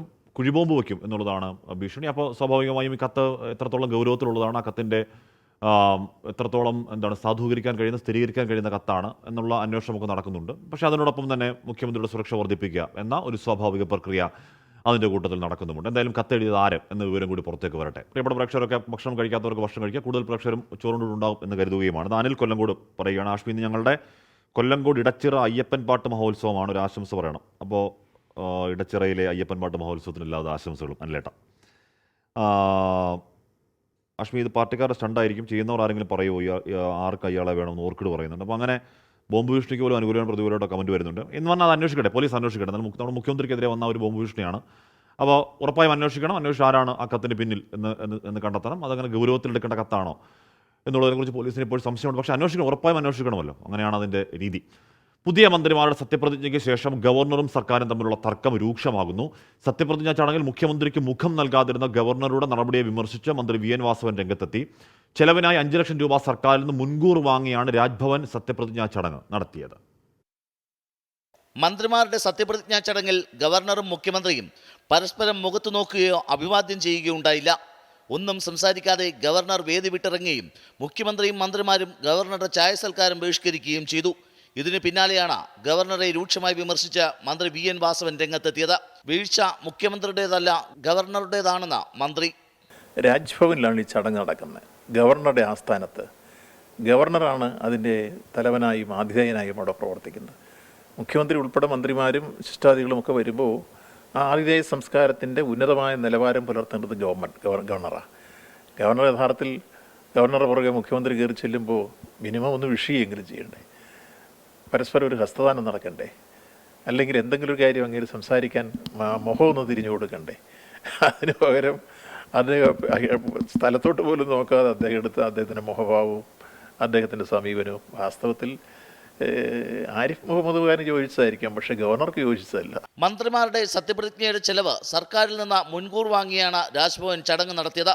ചെലവിനായി 5 ലക്ഷം രൂപയാണ് ഗവർണറുടെ അഡീഷണൽ ചീഫ് സെക്രട്ടറി ആവശ്യപ്പെട്ടത്. സത്യപ്രതിജ്ഞയ്ക്ക് മുമ്പ് തുക വേണമെന്നായിരുന്നു ആവശ്യം. സത്യപ്രതിജ്ഞയ്ക്ക് തലേ ദിവസം തുക അനുവദിച്ച് സർക്കാർ ഉത്തരവിറക്കി. ചെലവിൻ്റെ കണക്ക് കാണിക്കണമെന്ന് പൊതുഭരണ വകുപ്പ് രാജ്ഭവനോട് ആവശ്യപ്പെട്ടിട്ടുണ്ട്. 24 തിരുവനന്തപുരം. അപ്പോൾ അതാണ് വലിയ തർക്കമാണെന്ന് പറഞ്ഞാൽ നമ്മളെ ദൃശ്യങ്ങളൊക്കെ കണ്ടവരാണ്. നേർക്കുനേർ മുഖം പോലും കൊടുക്കാതെ വലിയ കാലുഷ്യം നിറഞ്ഞ മുഖത്തോടു കൂടി പെരുമാറുന്നത് കണ്ടതാണ് ഗവർണറും മുഖ്യമന്ത്രിയും. അപ്പോൾ പരിഹരിക്കട്ടെ, ശാന്തിയും സമാധാനമാണല്ലോ പ്രധാനം. ഒരു പ്രേക്ഷകൻ പറയുന്നു, വിശാഖ് വിനാഥ് വല്ല സ്കൂൾ പിള്ളേരാകുമെന്ന് പറയുന്നു. ബോംബ് ഭീഷണിയുടെ കാര്യത്തിലാണെങ്കിൽ ഒരു 7ാം ക്ലാസ് വിദ്യാർത്ഥി ആരെയും വിളിച്ച് അസഭ്യം പറഞ്ഞു എന്നൊരു വാർത്ത നേരത്തെ വന്നതാണ്. പക്ഷേ ഈ കുഴിബോംബ് വെക്കും എന്നൊക്കെ പറയാൻ കുട്ടികൾ പറ്റുമോ? അതൊന്നും ആവില്ല, അതിനപ്പുറം ഉണ്ടാവും. നമുക്ക് നോക്കാം, എന്തായാലും പോലീസ് അന്വേഷിക്കട്ടെ. ബിനു മൈലപ്പുറം പറയുന്നു, Ashmi watching from Liverpool UK having breakfast. Hi Binu ചേട്ടാ, ഹായ് ലിവർപൂൾ. ഓക്കെ. അപ്പോൾ പഞ്ചായത്ത് അംഗത്തിൻ്റെ വീട്ടുമുറ്റത്ത് പെരുമ്പാമ്പിനെ ചാക്കിൽ കെട്ടിയെറിഞ്ഞ് നാട്ടുകാരുടെ പ്രതിഷേധം. വഴിയിൽ നിന്ന് പിടികൂടിയ പെരുമ്പാമ്പിനെ കൊണ്ടുപോകാൻ വനം വകുപ്പ് ഉദ്യോഗസ്ഥർ എത്താത്തതിൽ പ്രതിഷേധിച്ചാണ് പത്തനംതിട്ട ചെന്നീർക്കര പഞ്ചായത്ത് അംഗം 6ാം വാർഡ് അംഗം ബിന്ദു ടി ചാക്കോയുടെ വീട്ടുമുറ്റത്ത് നാട്ടുകാർ പെരുമ്പാമ്പിനെ കൊണ്ടുവന്നിട്ടത്. ഇലവന്തിട്ട പോലീസ് കേസെടുത്തു. വഴിയരികിൽ കണ്ട പെരുമ്പാമ്പിനെ നാട്ടുകാരാണ് പിടികൂടിയത്. പഞ്ചായത്ത് അംഗം ബിന്ദു ടി ചാക്കോയെ പിന്നാലെ വിവരം അറിയിച്ചു. പഞ്ചായത്ത് അംഗം വനം വകുപ്പിനും വിവരം കൈമാറി. ഉദ്യോഗസ്ഥരെത്താൻ താമസിച്ചോടെ രോഷാകുലരായവർ പെരുമ്പാമ്പിനെ ചാക്കിൽ കെട്ടി പഞ്ചായത്ത് അംഗത്തിന്റെ വീട്ടുമുറ്റത്ത് തന്നെ കൊണ്ടുവന്നിടുകയായിരുന്നു. 12 മണിയോടുകൂടി തന്നെ ഫോറസ്റ്റുകാർ ഇവിടെ എത്തി ലൊക്കേഷൻ. അപ്പം ഞാൻ അന്നേരമേ അവരോട് പറഞ്ഞു, നിങ്ങൾ നിൽക്കുന്ന ലൊക്കേഷൻ ആണെങ്കിൽ ഇവർക്ക് അയച്ചു കൊടുക്കണമെന്ന്. അവർ അയച്ചു കൊടുക്കുകയും ചെയ്തു. അതിന് പ്രകാരം ഫോറസ്റ്റ് സ്റ്റേഷനിൽ നാളെ അവിടെ ചെന്നപ്പോൾ ഈ പാമ്പിനെ അവിടെ കാണുന്നില്ല. പിന്നെ അവരെന്നെ വിളിച്ചപ്പോൾ ഞാൻ ഇതിലൊരാളെ വിളിച്ച് ചോദിച്ചു, ഇപ്പോൾ പാമ്പ് എവിടെയുണ്ടെന്ന് ചോദിച്ചപ്പോൾ നിൻ്റെ വീടിൻ്റെ മുന്നേ കൊണ്ടിട്ടിട്ടുണ്ടെന്ന് പറഞ്ഞു. ഇങ്ങനെയാണ് കാര്യങ്ങൾ. പ്രദേശത്തെ CCTV കേന്ദ്രീകരിച്ച് നടത്തിയ പരിശോധനയിൽ പെരുമ്പാമ്പിനെ കൊണ്ടുവന്ന ദൃശ്യങ്ങൾ പതിഞ്ഞിട്ടുണ്ട്. പഞ്ചായത്ത് അംഗത്തിന്റെ മൊഴി രേഖപ്പെടുത്തിയ ശേഷം തുടർ നടപടികളിലേക്ക് കടക്കാനാണ് ഇലവന്തിട്ട പോലീസിന്റെ തീരുമാനം. 24 പത്തനംതിട്ട. അത് കുറച്ച് കടുത്തുപോയി, അത് കുറച്ച് അസാധാരണമായി. എത്ര പ്രതിഷേധം പെരുമ്പാമ്പിനെ കൊണ്ട് വീട്ടുമുറ്റത്തോണ്ടൊക്കെ ഇടുക എന്നൊക്കെ പറയുന്നത് ശരിയാണോ എന്ന് ബന്ധപ്പെട്ടവർ ആലോചിക്കട്ടെ. ഇനി അവരത് ചെയ്യാനിടയാ പശ്ചാത്തലം മനസ്സിലാക്കുകയുമാണ്. വർഷി പറയുന്നത് ഇതിലും ഭേദം KG ക്ലാസ്സിലെ കുഞ്ഞുങ്ങളാണ്, ഇത്രയും പിണക്കം കാണിക്കില്ല എന്ന് പറയുന്നത്. അപ്പോൾ എനിക്കൊന്ന് മുഖ്യമന്ത്രിയും ഗവർണറും തമ്മിലുള്ള ആ പിണക്കം കണ്ടതാണ്. ശരിയല്ലാതല്ല എന്നാണ് എൻ്റെ നിലപാട്. ഓർത്തഡോക്സ് സഭ നിലയ്ക്കൽ ഭദ്രാസനം സെക്രട്ടറി ഫാദർ ഷൈജു കുര്യൻ BJPയിൽ ചേർന്നു. കേന്ദ്രമന്ത്രി V മുരളീധരൻ അംഗത്വം നൽകി. 47 പേരാണ് പുതിയതായി BJPയിൽ അംഗത്വം എടുത്തത്. ശ്രീകുമാർ വിരുങ്ങമ ചെയ്യുന്നു. ശ്രീത്ത്, ആരാണ് ഈ ഫാദർ ആരാണ്? എപ്പോഴാണ് BJPയിൽ ചേർന്നത്? നേരത്തെ ഈ നീക്കത്തിന്റെ സൂചനകൾ ഉണ്ടായിരുന്നോ? നേരത്തെ ഈ നീക്കത്തിന് സൂചനകൾ കാര്യമായി ഉണ്ടായിരുന്നില്ല. അതിൽ ഏറ്റവും പ്രധാനമായി എടുത്തു പറയേണ്ടത് നിലയ്ക്കൽ ഭദ്രാസനം എന്നാൽ ഓർത്തഡോക്സ് സഭയുടെ പ്രധാനപ്പെട്ട ഒരു കേന്ദ്രം തന്നെയാണ്. ആ ഭദ്രാസനത്തിലെ സെക്രട്ടറിയാണ് ഇപ്പോൾ BJPയിലേക്ക് അംഗത്വമെടുത്ത് പ്രവർത്തിക്കാൻ ഒരുങ്ങുന്നത്. എന്തായാലും ഇന്ന് ഇവിടെ ചേർന്ന, അതായത് പത്തനംതിട്ടയിൽ നടന്ന ക്രിസ്മസ് സംഗമം NDAയുടെ നേതൃത്വത്തിലായിരുന്നു സംഘടിപ്പിച്ചിരുന്നത്. ആ പരിപാടിയിൽ വെച്ച് കേന്ദ്രമന്ത്രി V മുരളീധരനാണ് ആരവണിയിച്ച് സ്വീകരിച്ചത് അദ്ദേഹത്തെ. മോദിയുടെ ഭരണത്തിലുള്ള തൃപ്തിയും അതുപോലെ തന്നെ വിശ്വാസവുമാണ് തന്നെ BJPയിലേക്ക് എത്തിച്ചതെന്ന് ഷൈജു കുര്യൻ പറയുന്ന സാഹചര്യമുണ്ട്. എന്തായാലും കൂടുതൽ ക്രിസ്ത്യൻ സമുദായത്തിലെ കൂടുതൽ ആളുകളെ BJPയിലേക്ക് അടുപ്പിക്കുമെന്നും ഈ ഫാദർ പറഞ്ഞു വെക്കുകയുണ്ട്. എന്തായാലും ഓർത്തഡോക്സ് സഭ ഈ വിഷയം അറിഞ്ഞിട്ടുണ്ടോ എന്ന് ചോദിച്ചപ്പോൾ കൃത്യമായ രീതിയിൽ സഭാ നേതൃത്വം അറിഞ്ഞിട്ടുണ്ട്.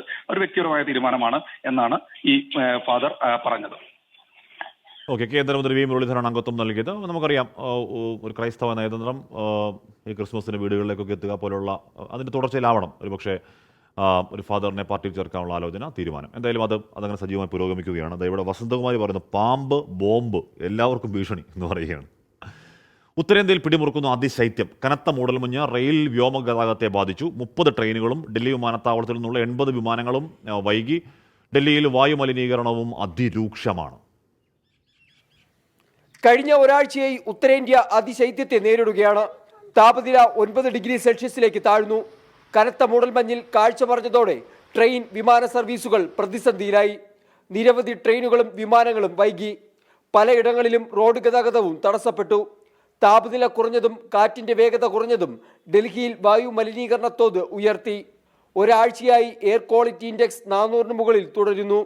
ഗാസിയാബാദ്, നോയിഡ, ഫരീദാബാദ്, ഗുരുഗ്രാം എന്നിവിടങ്ങളിൽ ഗുരുതരാവസ്ഥയാണ്. വരുന്ന ദിവസങ്ങളിൽ വായു മലിനീകരണം ഉയരുമെന്നാണ് മലിനീകരണ നിയന്ത്രണ ബോർഡിന്റെ വിലയിരുത്തൽ. അതിശൈത്യത്തോടൊപ്പമുള്ള വായു മലിനീകരണം ഉത്തരേന്ത്യയിലെ ജനജീവിതത്തെ ദുരിതത്തിലാക്കി. 24 ഡൽഹി. ഇർഷാദ് വി കെ പറയുകയാണ്, ഹാഷ്മി നിയന്ത്രണങ്ങൾ കടുപ്പിക്കാൻ കാരണം അത് ദുരുപയോഗം ചെയ്യുന്ന ജനങ്ങൾ തന്നെയാണ്. അതിനോട് യോജിക്കുകയാണ്. തെക്കൻ ഗസയിലെ റഫയിൽ ഇസ്രായേൽ ആക്രമണങ്ങളിൽ 20 പേർ കൊല്ലപ്പെട്ടു. ഇസ്രായേലിന്റെ വടക്കൻ പ്രദേശങ്ങളിൽ ഹിസ്ബുള്ള ആക്രമണം തുടർന്നാൽ തെക്കൻ ലെബനനിൽ ഹിസ്ബുള്ളക്കെതിരെ സമ്പൂർണ്ണ യുദ്ധം പ്രഖ്യാപിക്കുമെന്ന് ഇസ്രായേൽ അറിയിച്ചു. സിറിയൻ തലസ്ഥാനമായ ഡമാസ്കസിലുണ്ടായ ഇസ്രായേൽ ആക്രമണത്തിൽ ഇറാനിയൻ റവല്യൂഷണറി ഗാർഡിലെ 11 പേർ കൊല്ലപ്പെട്ടു. ജാലസോൺ അഭയാർത്ഥി ക്യാമ്പിൽ നിന്ന് 14 പലസ്തീനികളെ ഇസ്രായേൽ സൈന്യം അറസ്റ്റ് ചെയ്തു. തെക്കൻ മധ്യ ഗസയിൽ ഇസ്രയേലിന്റെ കനത്ത ആക്രമണം തുടരുകയാണ്. റഫേൽ ഇസ്രയേൽ ആക്രമണങ്ങളിൽ 20 പേർ കൊല്ലപ്പെട്ടു. ഇസ്രയേലിന്റെ വടക്കൻ പ്രദേശങ്ങളിൽ ആക്രമണം തുടർന്നാൽ തെക്കൻ ലെബനനിൽ ഹിസ്ബുള്ളയ്ക്കെതിരെ സമ്പൂർണ്ണ യുദ്ധം പ്രഖ്യാപിക്കുമെന്ന് ഇസ്രയേൽ UN രക്ഷാസമിതിയിൽ പ്രസ്താവിച്ചു.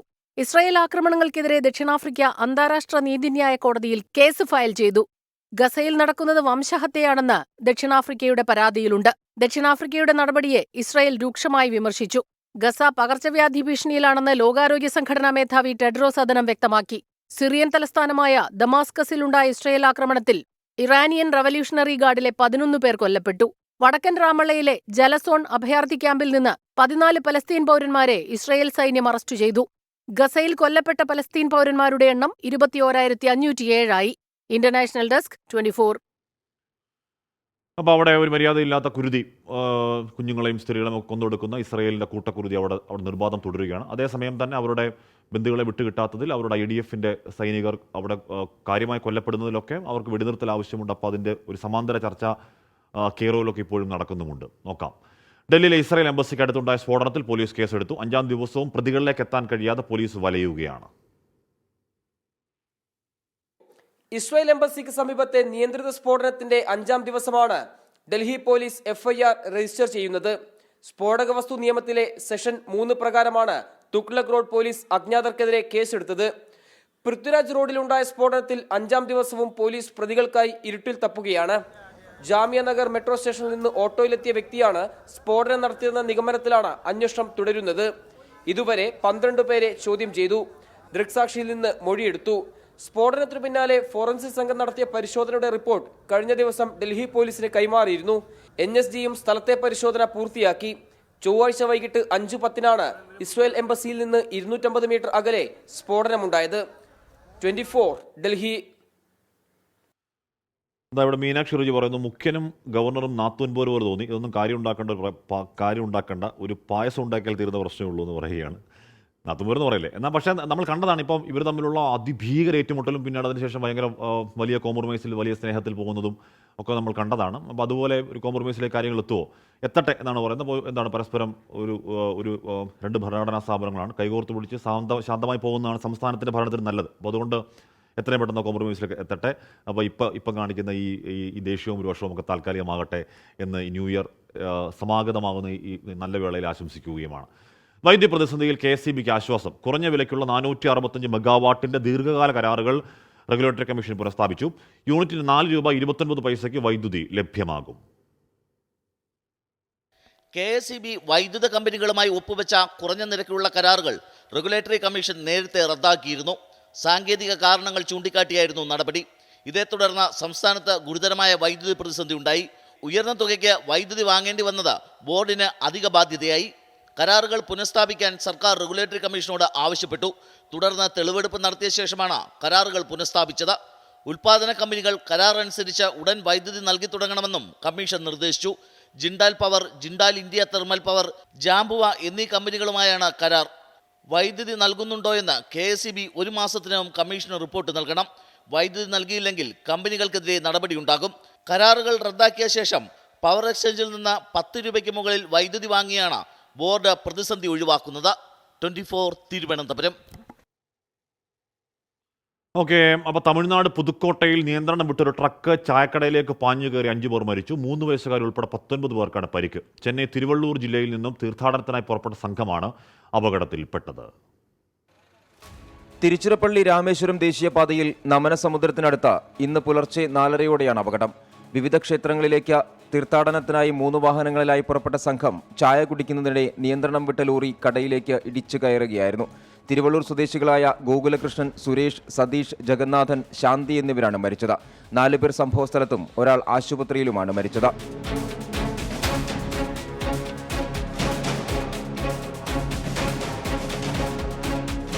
രണ്ട് വാനുകളിലും ഒരു കാറിലുമായി മേൽമരവത്തൂർ ക്ഷേത്രത്തിലേക്കും അയ്യപ്പ ക്ഷേത്രത്തിലേക്കും തീർത്ഥാടനത്തിനായി പുറപ്പെട്ടതായിരുന്നു സംഘം. സിമന്റുമായി അമിത വേഗതയിലെത്തിയ ലോറി കടയ്ക്ക് മുന്നിൽ നിർത്തിയിട്ടിരുന്ന വാഹനങ്ങളിൽ ഇടിച്ച ശേഷം കടയിലേക്ക് പാഞ്ഞു കയറുകയായിരുന്നു. നമനസമുദ്രം പോലീസ് കേസെടുത്ത് അന്വേഷണം ആരംഭിച്ചു. 24 ചെന്നൈ. ചന്ദ്രൻ മടിക്കെ പറയുകയാണ്, ആഷ്മി വിളിച്ചിട്ട് ഫോൺ എടുക്കുന്നില്ല, ആരെ പേടിച്ചിട്ടാണ് ഫോൺ എടുക്കാതെ. ചേട്ടാ ആരെ പേടിക്കാൻ ചേട്ടാ ധൈര്യമായിട്ട് വിളി, മടിക്ക് ധൈര്യമായിട്ട് വിളി, നമുക്ക് സംസാരിക്കാം. അപ്പോൾ തിരുവനന്തപുരം തിരുവല്ലത്ത് യുവതി ജീവനൊടുക്കിയ സംഭവത്തിൽ ഭർത്താവിനെതിരെ ഗാർഹിക പീഡന വകുപ്പുകൾ ചുമത്തി. ഭർത്തൃമാതാവ് ഉൾപ്പെടെയുള്ള ബന്ധുക്കളെയും പ്രതി ചേർക്കും. നൌഫലിന്റെ കാറും ഫോണും സഹോദരന്റെ ഭാര്യ വീട്ടിൽ നിന്ന് പിടിച്ചെടുത്തു. തിരുവനന്തപുരം തിരുവല്ലത്ത് ജീവനൊടുക്കിയ 22 വയസ്സുകാരി ഷഹനയുടെ മാതാപിതാക്കളുടെ മൊഴിയുടെ അടിസ്ഥാനത്തിലാണ് ഗാർഹിക പീഡനത്തിനെതിരെയുള്ള വകുപ്പുകൾ ചുമത്തിയത്. നേരത്തെ നൌഫലിനെതിരെ ആത്മഹത്യാ പ്രേരണാ കുറ്റം ചുമത്തിയിരുന്നു. ഭർത്തൃവീട്ടിൽ ക്രൂരപീഡനം നേരിട്ടെന്നാണ് ബന്ധുക്കളുടെ ആരോപണം. ഭർത്തൃമാതാവ് ഉൾപ്പെടെയുള്ളവർക്കെതിരെ സമാന വകുപ്പുകൾ ചുമത്തും. കഴിഞ്ഞ ദിവസം പ്രതി ഉപയോഗിച്ചിരുന്ന ഫോണും കാറും അന്വേഷണ സംഘം പിടിച്ചെടുത്തിരുന്നു. കടയ്ക്കലുള്ള പ്രതിയുടെ സഹോദരന്റെ ഭാര്യ വീട്ടിൽ നിന്നാണ് ഫോണും കാറും പിടിച്ചെടുത്തത്. പ്രതി ഇവിടെ ഒളിവിൽ താമസിച്ചിരുന്നതായാണ് പോലീസിന്റെ നിഗമനം. നൌഫലിന്റെ ഫോണുകൾ ഇന്ന് തന്നെ ശാസ്ത്രീയ പരിശോധനയ്ക്ക് അയക്കും. ഇതിലൂടെ കൂടുതൽ ഡിജിറ്റൽ തെളിവുകൾ ലഭിക്കുമെന്നാണ് പ്രതീക്ഷ. ഒളിവിൽ കഴിയുന്ന നൌഫലിനായുള്ള തെരച്ചിൽ തുടരുകയാണ്. 24 തിരുവനന്തപുരം. എലൈന ഡിക്രൂസ് ചോദിക്കുന്നു, പെട്രോൾ പമ്പ് നാളെ അടച്ചിടുമെന്ന് കേൾക്കുന്നു, സത്യമാണോ ആഷ്മി? അല്ല, നാളെ അടച്ചിടുമെന്നല്ല, നാളെ 8 മണി വരെ ഉള്ളൂ. ഇതാണ് ഈ വാർത്ത പകുതി കിട്ടാനുള്ള വർഷം. നാളെ 8 മണി വരെ, രാത്രി 8 മണി വരെ പെട്രോൾ പമ്പ് ഉണ്ടാവുകയുള്ളൂ. രാത്രി 8 മുതൽ മറ്റന്നാൾ രാവിലെ 6 മണി വരെ പെട്രോൾ പമ്പ് ഉണ്ടാവില്ല എന്നതേ ഉള്ളൂ. അല്ല, നാളെ മൊത്തത്തിൽ അടച്ചിടുന്നൊന്നുമില്ല. പാലക്കാട് ചിറ്റൂർ കണക്കമ്പാറയിൽ കുളിമുറിയിലെ തൊട്ടിയിൽ കണ്ടെത്തിയ നവജാത ശിശുവിന്റെ ആരോഗ്യസ്ഥിതി മെച്ചപ്പെട്ടു. കുഞ്ഞ് മുലപ്പാൽ കുടിച്ചു തുടങ്ങി. ചിറ്റൂർ പോലീസ് അന്വേഷണം തുടരുകയാണ്. ബുധനാഴ്ച ഉച്ചയോടെയാണ് 14 ദിവസം മാത്രം പ്രായമുള്ള ശരവണൻ ലിനി ദമ്പതികളുടെ കുഞ്ഞിനെ തൊട്ടിയിൽ കണ്ടെത്തിയത്. കുട്ടിയെ കാണാനില്ലെന്ന് മാതാവ് ലിനി അറിയിച്ചതിനെ തുടർന്ന് സമീപ വീടുകളിലെ കുട്ടികൾ കുഞ്ഞിനായി തെരച്ചിൽ നടത്തുകയായിരുന്നു. തൊട്ടിയിൽ തലകീഴായി കണ്ടെത്തിയ കുഞ്ഞിന് കുട്ടികൾ തന്നെയാണ് CPR നൽകി ആശുപത്രിയിൽ എത്തിച്ചത്. വിദഗ്ധ ചികിത്സയ്ക്കായി തൃശൂർ മെഡിക്കൽ കോളേജ് ആശുപത്രിയിലേക്ക് മാറ്റിയ കുഞ്ഞ് അപകടനില തരണം ചെയ്തു. കുഞ്ഞ് മുലപ്പാൽ കുടിച്ചു തുടങ്ങിയത് ആശ്വാസകരമെന്നാണ് ആശുപത്രി അധികൃതർ പറയുന്നത്. കുട്ടിക്ക് എന്താണ് സംഭവിച്ചതെന്ന കാര്യത്തിൽ സംഭവ സമയത്ത് വീടിന് പരിസരത്തുണ്ടായിരുന്നവർക്ക് പോലും കൃത്യമായ അറിവില്ല. അങ്ങനെ സംശയം എന്ന് പറയുമ്പോൾ ഇവിടെ ആരും ഇല്ലല്ലോ സാറേ. അതൊന്നും ആ കുട്ടീനെ തവറ ഇവിടെ വേറെ ആരും ഇല്ല. നമ്മൾ ഉണ്ടെങ്കിൽ കൂടെ ശരിയാവും, ഇവർ ചെയ്തിട്ടുണ്ടാവും എന്നുള്ളത് നമുക്കൊരു സംശയപ്പെടാം. പക്ഷെ വീട്ടിൽ ആരും ഇല്ലാത്ത അവസ്ഥയ്ക്ക് നമുക്ക് സംശയപ്പെടാനുള്ള ഒരു ഇതും ഇല്ല. ചിറ്റൂർ പോലീസ് സംഭവത്തിൽ അന്വേഷണം ആരംഭിച്ചിട്ടുണ്ട്. 24 പാലക്കാട്. ഇനി ശബരിമല വാർത്തകളിലേക്കാണ്. ശരണം സന്നിധാനം.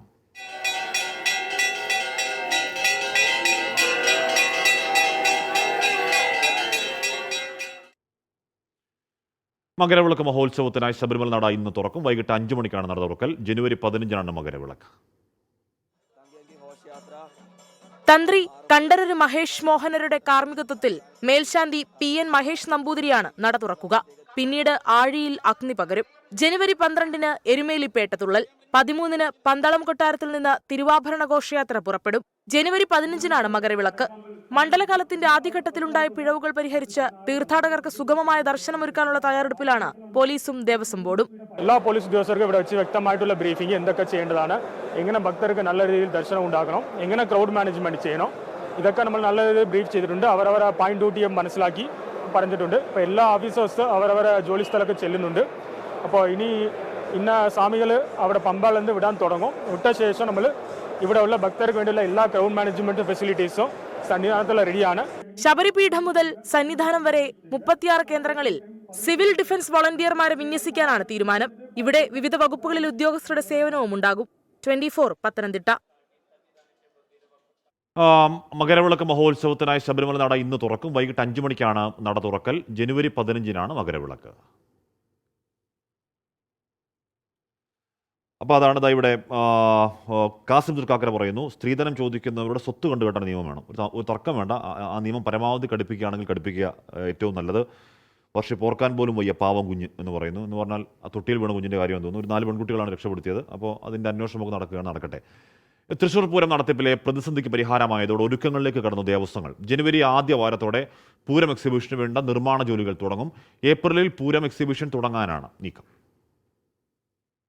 ജനുവരി 3-ന് പ്രധാനമന്ത്രി നരേന്ദ്രമോദി തൃശൂർ സന്ദർശിക്കും. അതിനുശേഷം പൂരമൊരുക്കങ്ങളിലേക്ക് കടക്കാനാണ് തിരുവമ്പാടി പാറമേക്കാവ് ദേവസ്വങ്ങളുടെ ആലോചന. കഴിവതും വേഗത്തിൽ പൂരം എക്സിബിഷൻ ആരംഭിക്കാനാണ് നീക്കം. ഇതിനുള്ള ടെൻഡർ നടപടികൾ തുടങ്ങി. അതിൻ്റെ ലേലത്തിനുള്ള പരസ്യം 2-3 ദിവസത്തിനുള്ളിൽ പുറത്തു പോകും. അത് കഴിഞ്ഞാൽ ലേലം ഏതാണ്ട് 10-11 ദിവസം, ജനുവരി 10-11 ആണ് ലേലം നടക്കുക. അത് ഒരാഴ്ചയോടുള്ള അവാർഡ് ചെയ്യും. അത് കഴിഞ്ഞാൽ ഒരു ഫെബ്രുവരി പകുതിയോട് കൂടിയിട്ട് കാൽനാട്ട് കർമ്മം പണികൾ ആരംഭിക്കും. എന്നിട്ട് ഏതാണ്ട് ഏപ്രിൽ 1-ാം തീയതി എക്സിബിഷൻ ആരംഭിക്കാനാണ് ഉദ്ദേശിക്കുന്നത്. മുഖ്യമന്ത്രി പിണറായി വിജയൻ ഇന്നലെ വിളിച്ചു ചേർത്ത യോഗത്തിലാണ് പൂരം എക്സിബിഷൻ തറവാടക സംബന്ധിച്ച തർക്കത്തിന് പരിഹാരമായത്. മുൻവർഷത്തെ വാടകയിൽ 8% വർധനയോടുകൂടി 42 ലക്ഷം രൂപ പൂരം എക്സിബിഷന്റെ തറവാടക ഇനത്തിൽ കൊച്ചിൻ ദേവസ്വം ബോർഡിന് നൽകാനാണ് ധാരണ. അടുത്ത മാസം 4-ന് കേസ് പരിഗണിക്കുമ്പോൾ ഹൈക്കോടതിയെ തീരുമാനമറിയിക്കും. 24 തൃശൂർ. ഏഷ്യയിലെ ഏറ്റവും വലിയ കലാമാമാങ്കത്തിന് കൊല്ലം വേദിയൊരുങ്ങുമ്പോൾ ആലത്തൂർ ഗുരുകുലം സ്കൂൾ കഠിന പരിശ്രമത്തിലാണ്. കഴിഞ്ഞ 10 വർഷമായി ഹൈസ്കൂൾ തലത്തിലെ മികച്ച സ്കൂളെന്ന നേട്ടം ഗുരുകുലം സ്കൂളിനൊപ്പമാണ്.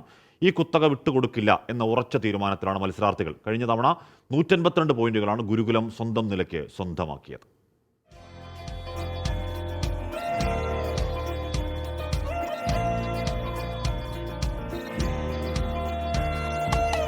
ഗുരുകുലത്തിൽ നിന്ന് ഇത്തവണയാകെ 58 ഇനങ്ങൾ. മുൻകാലങ്ങളെക്കാൾ ഇനങ്ങളും ആത്മവിശ്വാസവും ഇരട്ടി. കോഴിക്കോടൻ കലോത്സവത്തിന് പിന്നാലെ തന്നെ ആരംഭിച്ച പരിശീലനമാണ് ഗുരുകുലത്തിന്റെ പ്രധാന കരുത്ത്. ഇത്തവണ ഹയർ സെക്കൻഡറി കിരീടം കൂടി പിടിച്ചെടുക്കുന്നതും ഗുരുകുലത്തിന്റെ സ്വപ്നമാണ്.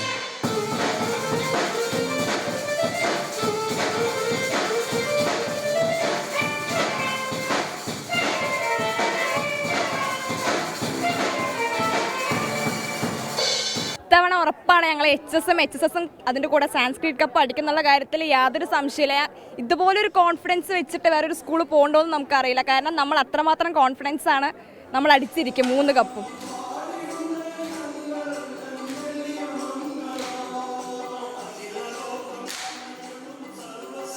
സ്കൂൾ തുറക്കുന്ന അന്ന് തൊട്ട് ഞങ്ങൾ കലോത്സവത്തിന് വേണ്ടി ഞങ്ങൾ മാറ്റിവെക്കുന്നതാണ് ഞങ്ങളുടെ ടൈമും കാര്യങ്ങളൊക്കെ. സോ അതുകൊണ്ട് തന്നെ ഞങ്ങൾക്ക് ഇപ്രാവശ്യവും നല്ല പ്രതീക്ഷയുണ്ട്. ഇത്തവണ ലഹരിക്കെതിരെയുള്ള സന്ദേശം നൽകുന്നതാണ് എല്ലാ മത്സര ഇനങ്ങളുടെയും തീം.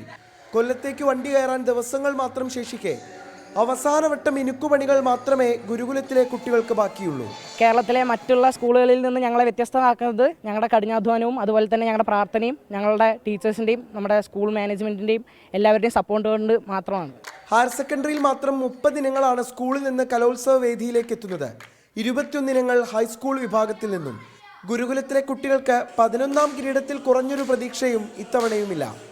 ഹൈസ്കൂൾ തലത്തിലെ കിരീടം തുടർച്ചയായ 11-ാം വർഷവും നിലനിർത്തുക, ഹയർ സെക്കൻഡറിയിൽ കരുത്തുകാട്ടുക, സംസ്ഥാന സ്കൂൾ കലോത്സവത്തിലെ സർവാധിപത്യം ഇത്തവണയും നിലനിർത്താനാകുമെന്നാണ് ആലത്തൂർ ഗുരുകുലത്തിലെ കുട്ടികളുടെ പ്രതീക്ഷ. രാജീവ് സുദേവിനൊപ്പം പാലക്കാട് നിന്ന് നിഖിൽ പ്രമേഷ്, 24. അപ്പോൾ പിള്ളേരൊക്കെ അസാധ്യ റിഹേഴ്സലാണ്, ഗംഭീരമാണ്. ഇവിടെ ഏഷ്യയിലെ ഏറ്റവും വലിയ കലാമാമാങ്കമാണ്. അപ്പോൾ കേരളത്തിൻ്റെ മറ്റൊരു ഉത്സവമാണല്ലോ. അപ്പോൾ ആ ഉത്സവത്തിനുള്ള ഒരുക്കങ്ങൾ കൊല്ലത്ത് പൂർത്തിയാവുകയാണ്. അത് റീന സതീശൻ പറയുന്നു. ഹാഷ്മി, കുഞ്ഞിനെ കാണാതായാൽ ആദ്യം വീട്ടിനകത്ത് പരിശോധിക്കില്ലേ? ആ കുട്ടികൾ കുളിമുറിയിൽ തൊട്ടിയിൽ നിന്ന് പെട്ടെന്ന് കുഞ്ഞിനെ കണ്ടെത്തിയെങ്കിൽ എന്തുകൊണ്ട് അമ്മ അത് കണ്ടില്ല? എന്തോ ഒരു ദുരൂഹത തോന്നുന്നു. ഞാൻ പറഞ്ഞില്ലേ, പോലീസ് അന്വേഷിക്കുകയാണ്. എന്തോ ഒരു പ്രശ്നം അതിലുണ്ട് എന്ന കാര്യം ഉറപ്പാണ്. അപ്പോൾ അത് പോലീസ് അന്വേഷിക്കട്ടെ. സതീഷ് കണ്ണൂർ ചോദിക്കുന്നു, അരുൺകുമാറിനോട് മാപ്പ് പറഞ്ഞു എന്നൊരു വാർത്ത യൂട്യൂബിൽ പ്രചരിക്കുന്നുണ്ട്. അതിൻ്റെ സത്യാവസ്ഥ എന്താണ്? സത്യമില്ലാന്ന് മാത്രമല്ല പച്ചക്കള്ളവുമാണ്.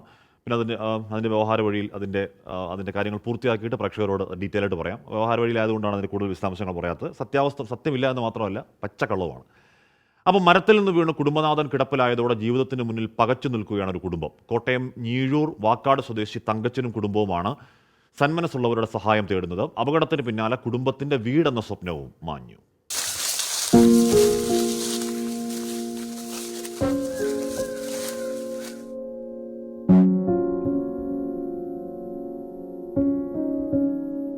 ഇതാണ് തങ്കച്ചൻ. കഴിഞ്ഞ 4 മാസമായി ഈ കിടപ്പാണ്. മരം വെട്ടുന്നതിനിടെ കയർപൊട്ടി താഴേക്ക് വീണപ്പോൾ തകർന്നത് തങ്കച്ചന്റെ ശരീരം മാത്രമായിരുന്നില്ല, ആ കുടുംബത്തിന്റെ പ്രതീക്ഷകളും സ്വപ്നങ്ങളുമായിരുന്നു.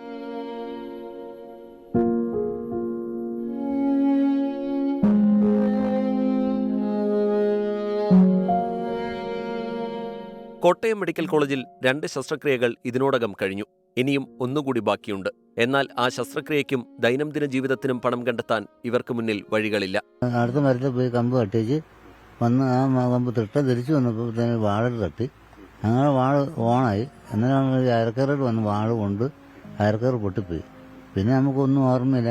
കൊച്ചിൻ്റെ കാര്യം വയ്യാതിരിക്കുന്നു. ആ കൊച്ചിനെ പഠിപ്പിക്കുന്നതിനുള്ള ആഗ്രഹത്തോടെ നമ്മൾ ഇങ്ങനെ കിടന്ന് അരിഞ്ഞു കിടന്ന് ഓരോ പണികൾ ചെയ്തുകൊണ്ടിരിക്കുകയാണ്. ആ സാഹചര്യത്തിലാണ് നമുക്കിങ്ങനെ ഒരവസരം വന്നത്. എന്നിട്ട് നമ്മുടെ എല്ലാ ഇതുകളും നമ്മുടെ സാഹചര്യങ്ങളും എല്ലാം മോശത്തിലായി. ഭാര്യ ശാന്തമ്മയും മകളുമാണ് തങ്കച്ചനെ നോക്കുന്നത്. കണ്ണിന് കാഴ്ചക്കുറവുള്ളതിനാൽ ശാന്തമ്മയ്ക്ക് ജോലിക്ക് പോകാൻ സാധിക്കുന്നില്ല. അച്ഛനെ നോക്കാൻ നിന്നതോടെ +1 പഠിക്കുന്ന മകൾക്ക് പരീക്ഷ എഴുതാൻ സാധിച്ചില്ല.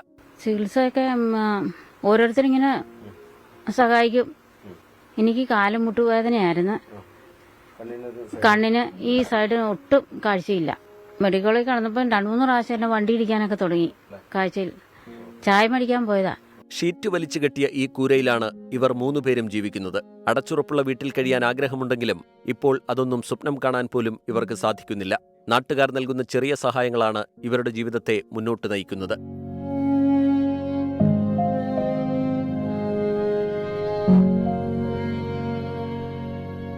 Toby Johnson, 24, Kottayam. Mobile phone laptop നിർമ്മാതാക്കളായ ചൈനീസ് കമ്പനിയായ ഷവോമി കാർ നിർമ്മാണ രംഗത്തേക്ക് കടക്കുന്നു. അടുത്ത വർഷം ആദ്യം പുറത്തിറങ്ങുന്ന ഷവോമിയുടെ ഇലക്ട്രിക് കാറിന്റെ വിശേഷങ്ങൾ അറിയാം.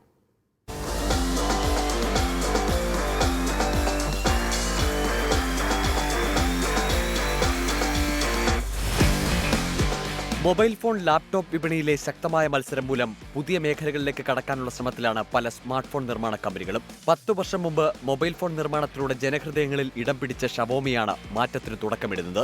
ഇലക്ട്രിക് കാർ നിർമ്മാണ രംഗത്താണ് ഷവോമിയുടെ ഭാഗ്യ പരീക്ഷണം.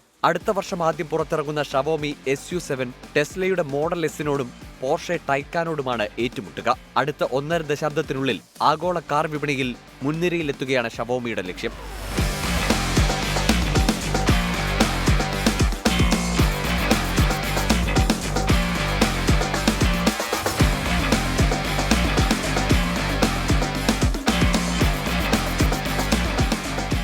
ലോകത്തെ ഏറ്റവും വലിയ കാർ വിപണിയാണ് ചൈന. 2021 കാർ വിപണിയിലേക്ക് കടക്കാനുള്ള പദ്ധതി ഷവോമി പ്രഖ്യാപിച്ചത്. ആഡംബര ഇലക്ട്രിക് കാർ വിപണിയിൽ ചൈനയിൽ വലിയ സാധ്യതകളുണ്ടെന്ന തിരിച്ചറിവാണ് അതിനു കാരണം. ബീജിംഗ് ഓട്ടോമൊബൈൽ ഗ്രൂപ്പുമായി ചേർന്നാണ് കാർ നിർമ്മിക്കുക. തുടക്കത്തിൽ 2 മോഡലുകളാണ് ഷവോമി പുറത്തിറക്കുക. ഷവോമി SU7 അഥവാ speed ultra 7ഉം Xiaomi SU7 മാക്സും.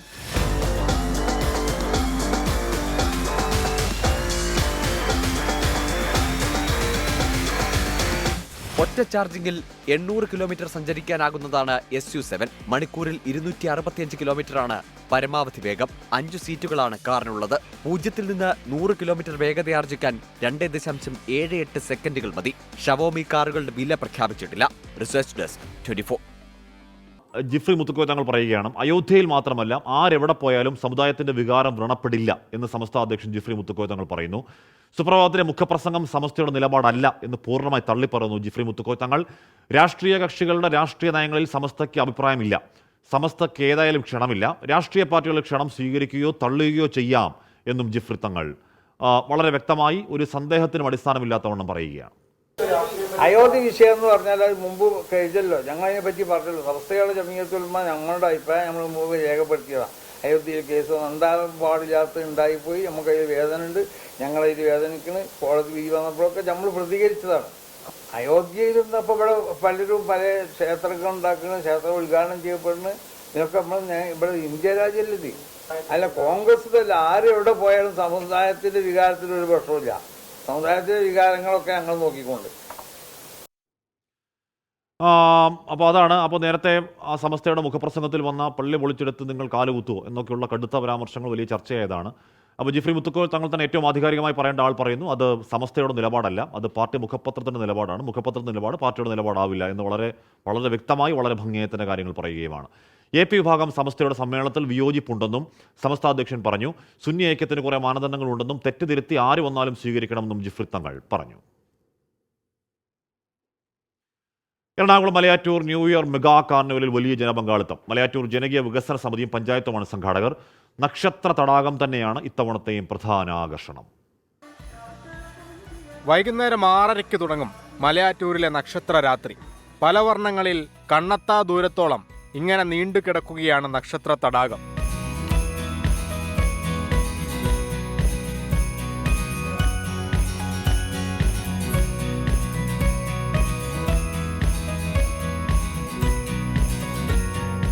മലയടിവാരത്ത് 110 ഏക്കറുള്ള Manappattu ചിറയ്ക്കാണ് നക്ഷത്രങ്ങൾ കൊണ്ടൊരു കൈവരി.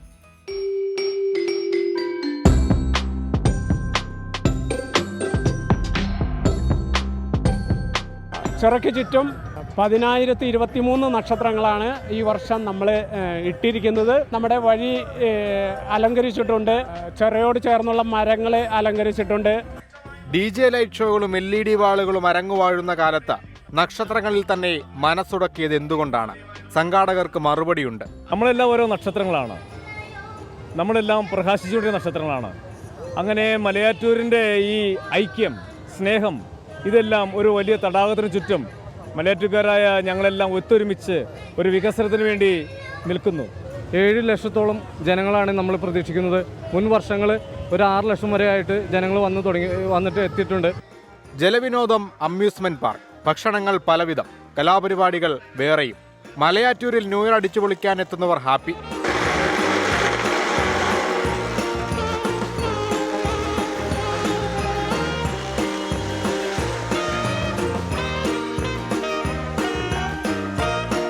ഫാമിലിയായിട്ടും കുട്ടികളായിട്ട് എൻജോയ് ചെയ്യാൻ പറ്റിയ എല്ലാ റൈഡുകളും കാര്യങ്ങളൊക്കെ നല്ല പരിപാടിയാണ്.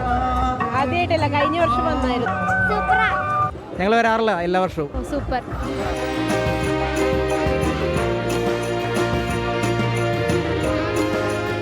അങ്ങനെ ഫോർട്ട് കൊച്ചിക്ക് പുറമെ കൂടുതൽ ന്യൂ ഇയർ സ്പോട്ടുകൾ എറണാകുളത്ത് പിറക്കുകയാണ്. മലയാറ്റൂരിൽ നിന്നും രാഹുൽ സുദേവിനൊപ്പം അശ്വിൻ പാലാഴി, 24. അപ്പോൾ സൂപ്പറായിട്ട് കാർണിവൽ അങ്ങനെ പുരോഗമിക്കട്ടെ. ഇവിടെ മുഖ്യമന്ത്രിക്ക് വന്ന വധഭീഷണി കത്തിന്, ADM-ന് വന്ന വധഭീഷണി കത്തിന് കൂടുതൽ വിവരങ്ങൾ പുറത്തേക്ക് വരുന്നുണ്ട്. പിണറായി നാട് മുടിച്ചു, ഇനി ജീവിക്കാൻ ഒതുക്കില്ല എന്നൊക്കെ കത്തിൽ പറയുകയാണ്. പഴയ കമ്മ്യൂണിസ്റ്റുകൾ എന്ന കത്ത് അയക്കുന്നത് എന്നാണ് പരാമർശം. നേരത്തെ പറഞ്ഞ കുഴിബോംബ് വയ്ക്കും വന്ന കത്ത് എന്നൊക്കെ പരാമർശമുണ്ട്. അപ്പോൾ എന്ന് പറഞ്ഞാൽ ആരാണ്, എവിടെ നിന്നാണ് എന്ന് അയച്ചതെന്നതിനെക്കുറിച്ചുള്ള പോലീസ് അന്വേഷണം പുരോഗമിക്കുമ്പോൾ തന്നെ മുഖ്യമന്ത്രിയുടെ സുരക്ഷാ വർധന അടക്കമുള്ള കാര്യങ്ങളിലും ആലോചനയുണ്ട്. കാലാവസ്ഥ നോക്കാം. ഇപ്പോഴത്തെ കാലാവസ്ഥ സമർപ്പിക്കുന്നത് Berger home shield, scientific water proofing solutions.